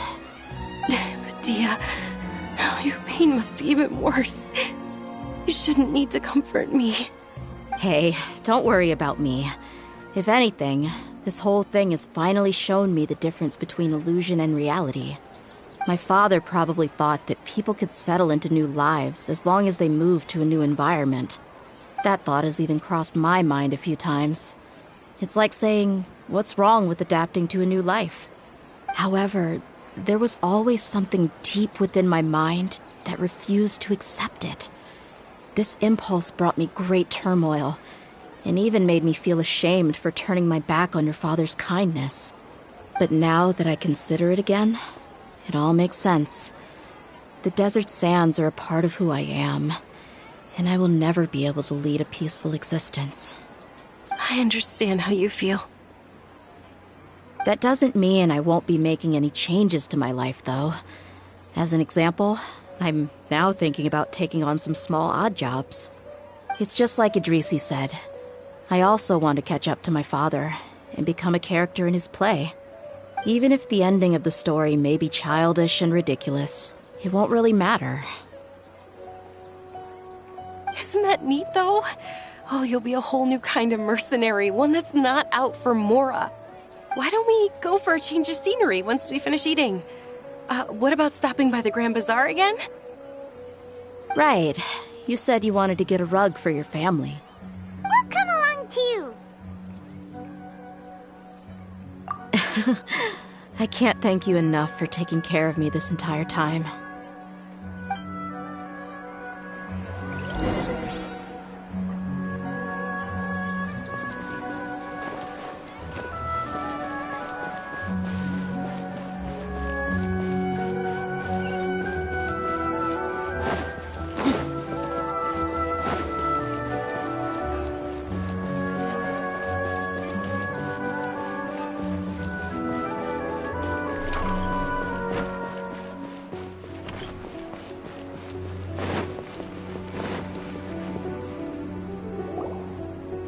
This rug here is quite something.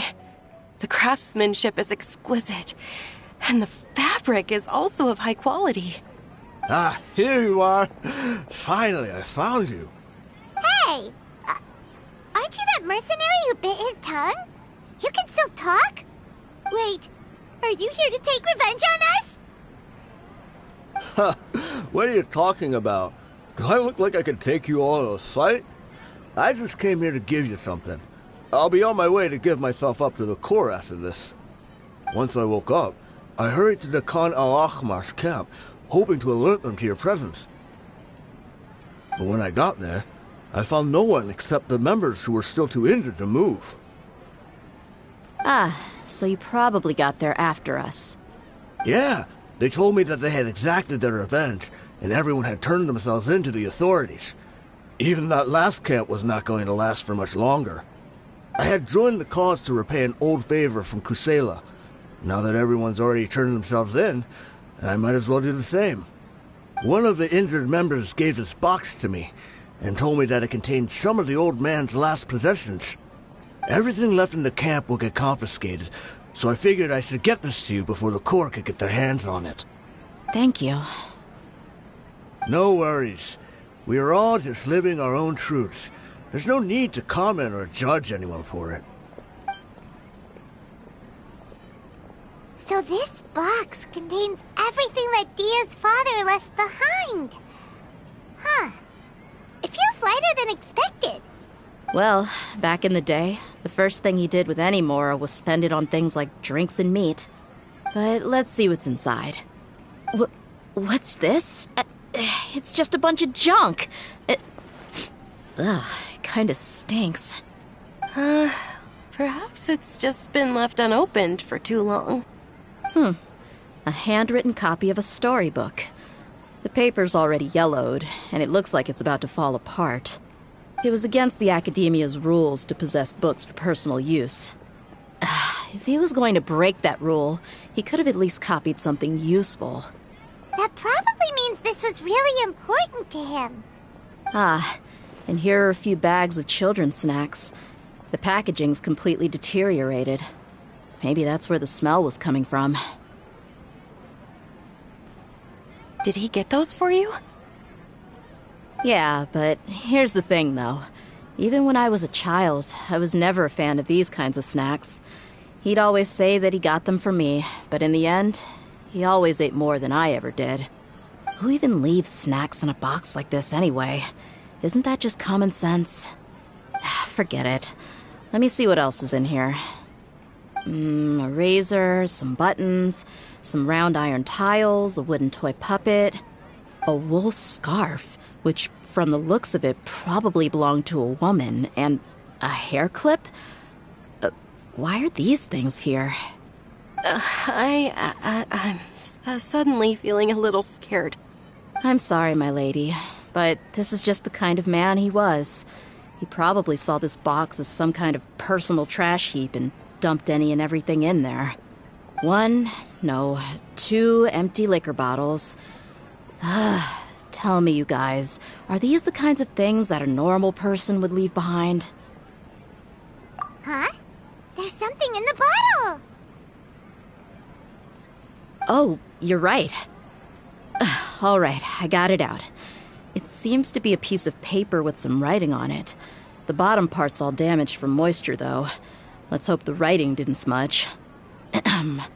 I was suddenly seized with an urge to write a letter after finishing this bottle. I just folded it up and left it in the bottle, though. If I end up forgetting about it, it won't really matter. To Dehya. It's a letter for me? It's all right. I'll just read it out. If he went to the trouble of writing a letter, there must have been some important things that he wanted to say. Or at least record down. My condition's becoming worse and worse. Can't even walk without a cane anymore, much less go out and have fun. Guess I don't have many days left. If you're reading this letter, then I suppose I'm already long gone. You were adorable as a baby. Everyone loved you. And regardless of whether you were crying or laughing, everyone enjoyed having you in the group. But once you grew a bit older, you were no longer nearly as happy or cute. It's probably Idrisi's fault. He was never up to any good. Can you believe this guy? He can point the finger at himself. Anyway, back to the point. To summarize, I'm writing this so you would know not to feel sad for me, even if you end up finding out the truth. The reason being that I was never your father to begin with. Wait, what? Surely, he must be joking, right? I don't know. I was quite formidable when I was young, and 100 times cooler than some so-called flame main. Really felt like the whole world was under my feet. With just a teeny tiny bit of effort, I felt I could rule over the entire desert. But as fate would have it, I went out into the desert for a drink one day, and discovered a baby in the sands. It was you. You were just lying there, small and helpless. You were so tiny that if the wind blew for just a little while longer, you would have been buried forever. But your cries were so loud they made my head hurt. Now that I think of it, you really were a bundle of energy. Sounds like he's serious. I told Idrisi and the others that I had slipped up with a woman while out and about. None of them even doubted me. I'm sorry that I had to lie to them for so long, but I really had no other choice. I was their most esteemed leader, after all. It's not like I could just tell them that I suddenly wanted to play at being a father. At this rate, I'll puke up all the liquor I just drank from this bottle. Anyway, Dehya, you possess the kind of freedom and kindness that we could only dream of. As far as how you should live your life, that'll be up to you to decide. That's the end of the letter. In the end, he was still thinking of me as a little child.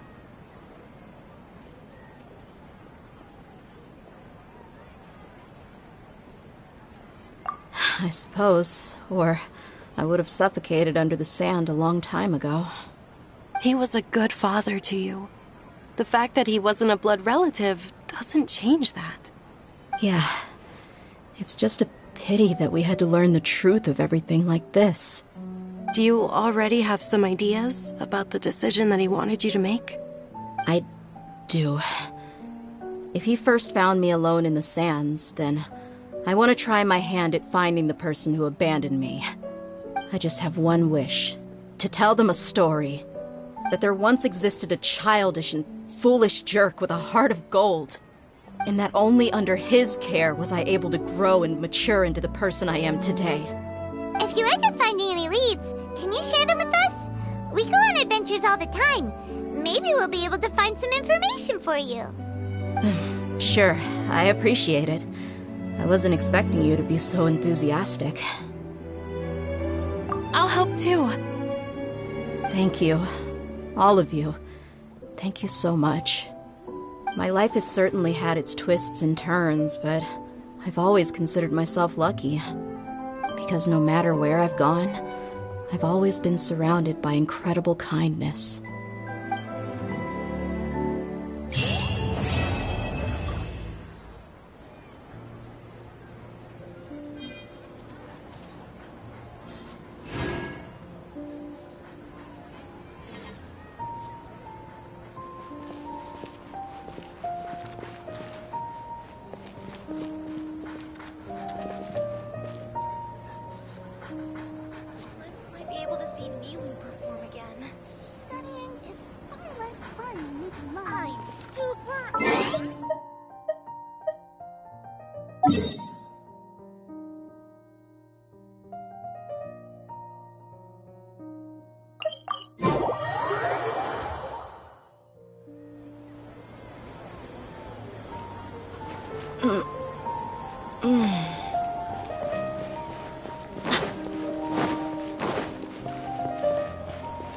Ad Astra Abyssos.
Stay close.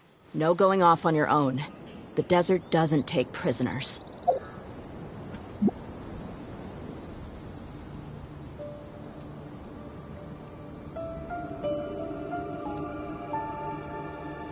My people are used to the desert life, but still, I hope that one day they'll be able to find an oasis of their own and leave the sandstorms behind for a better life.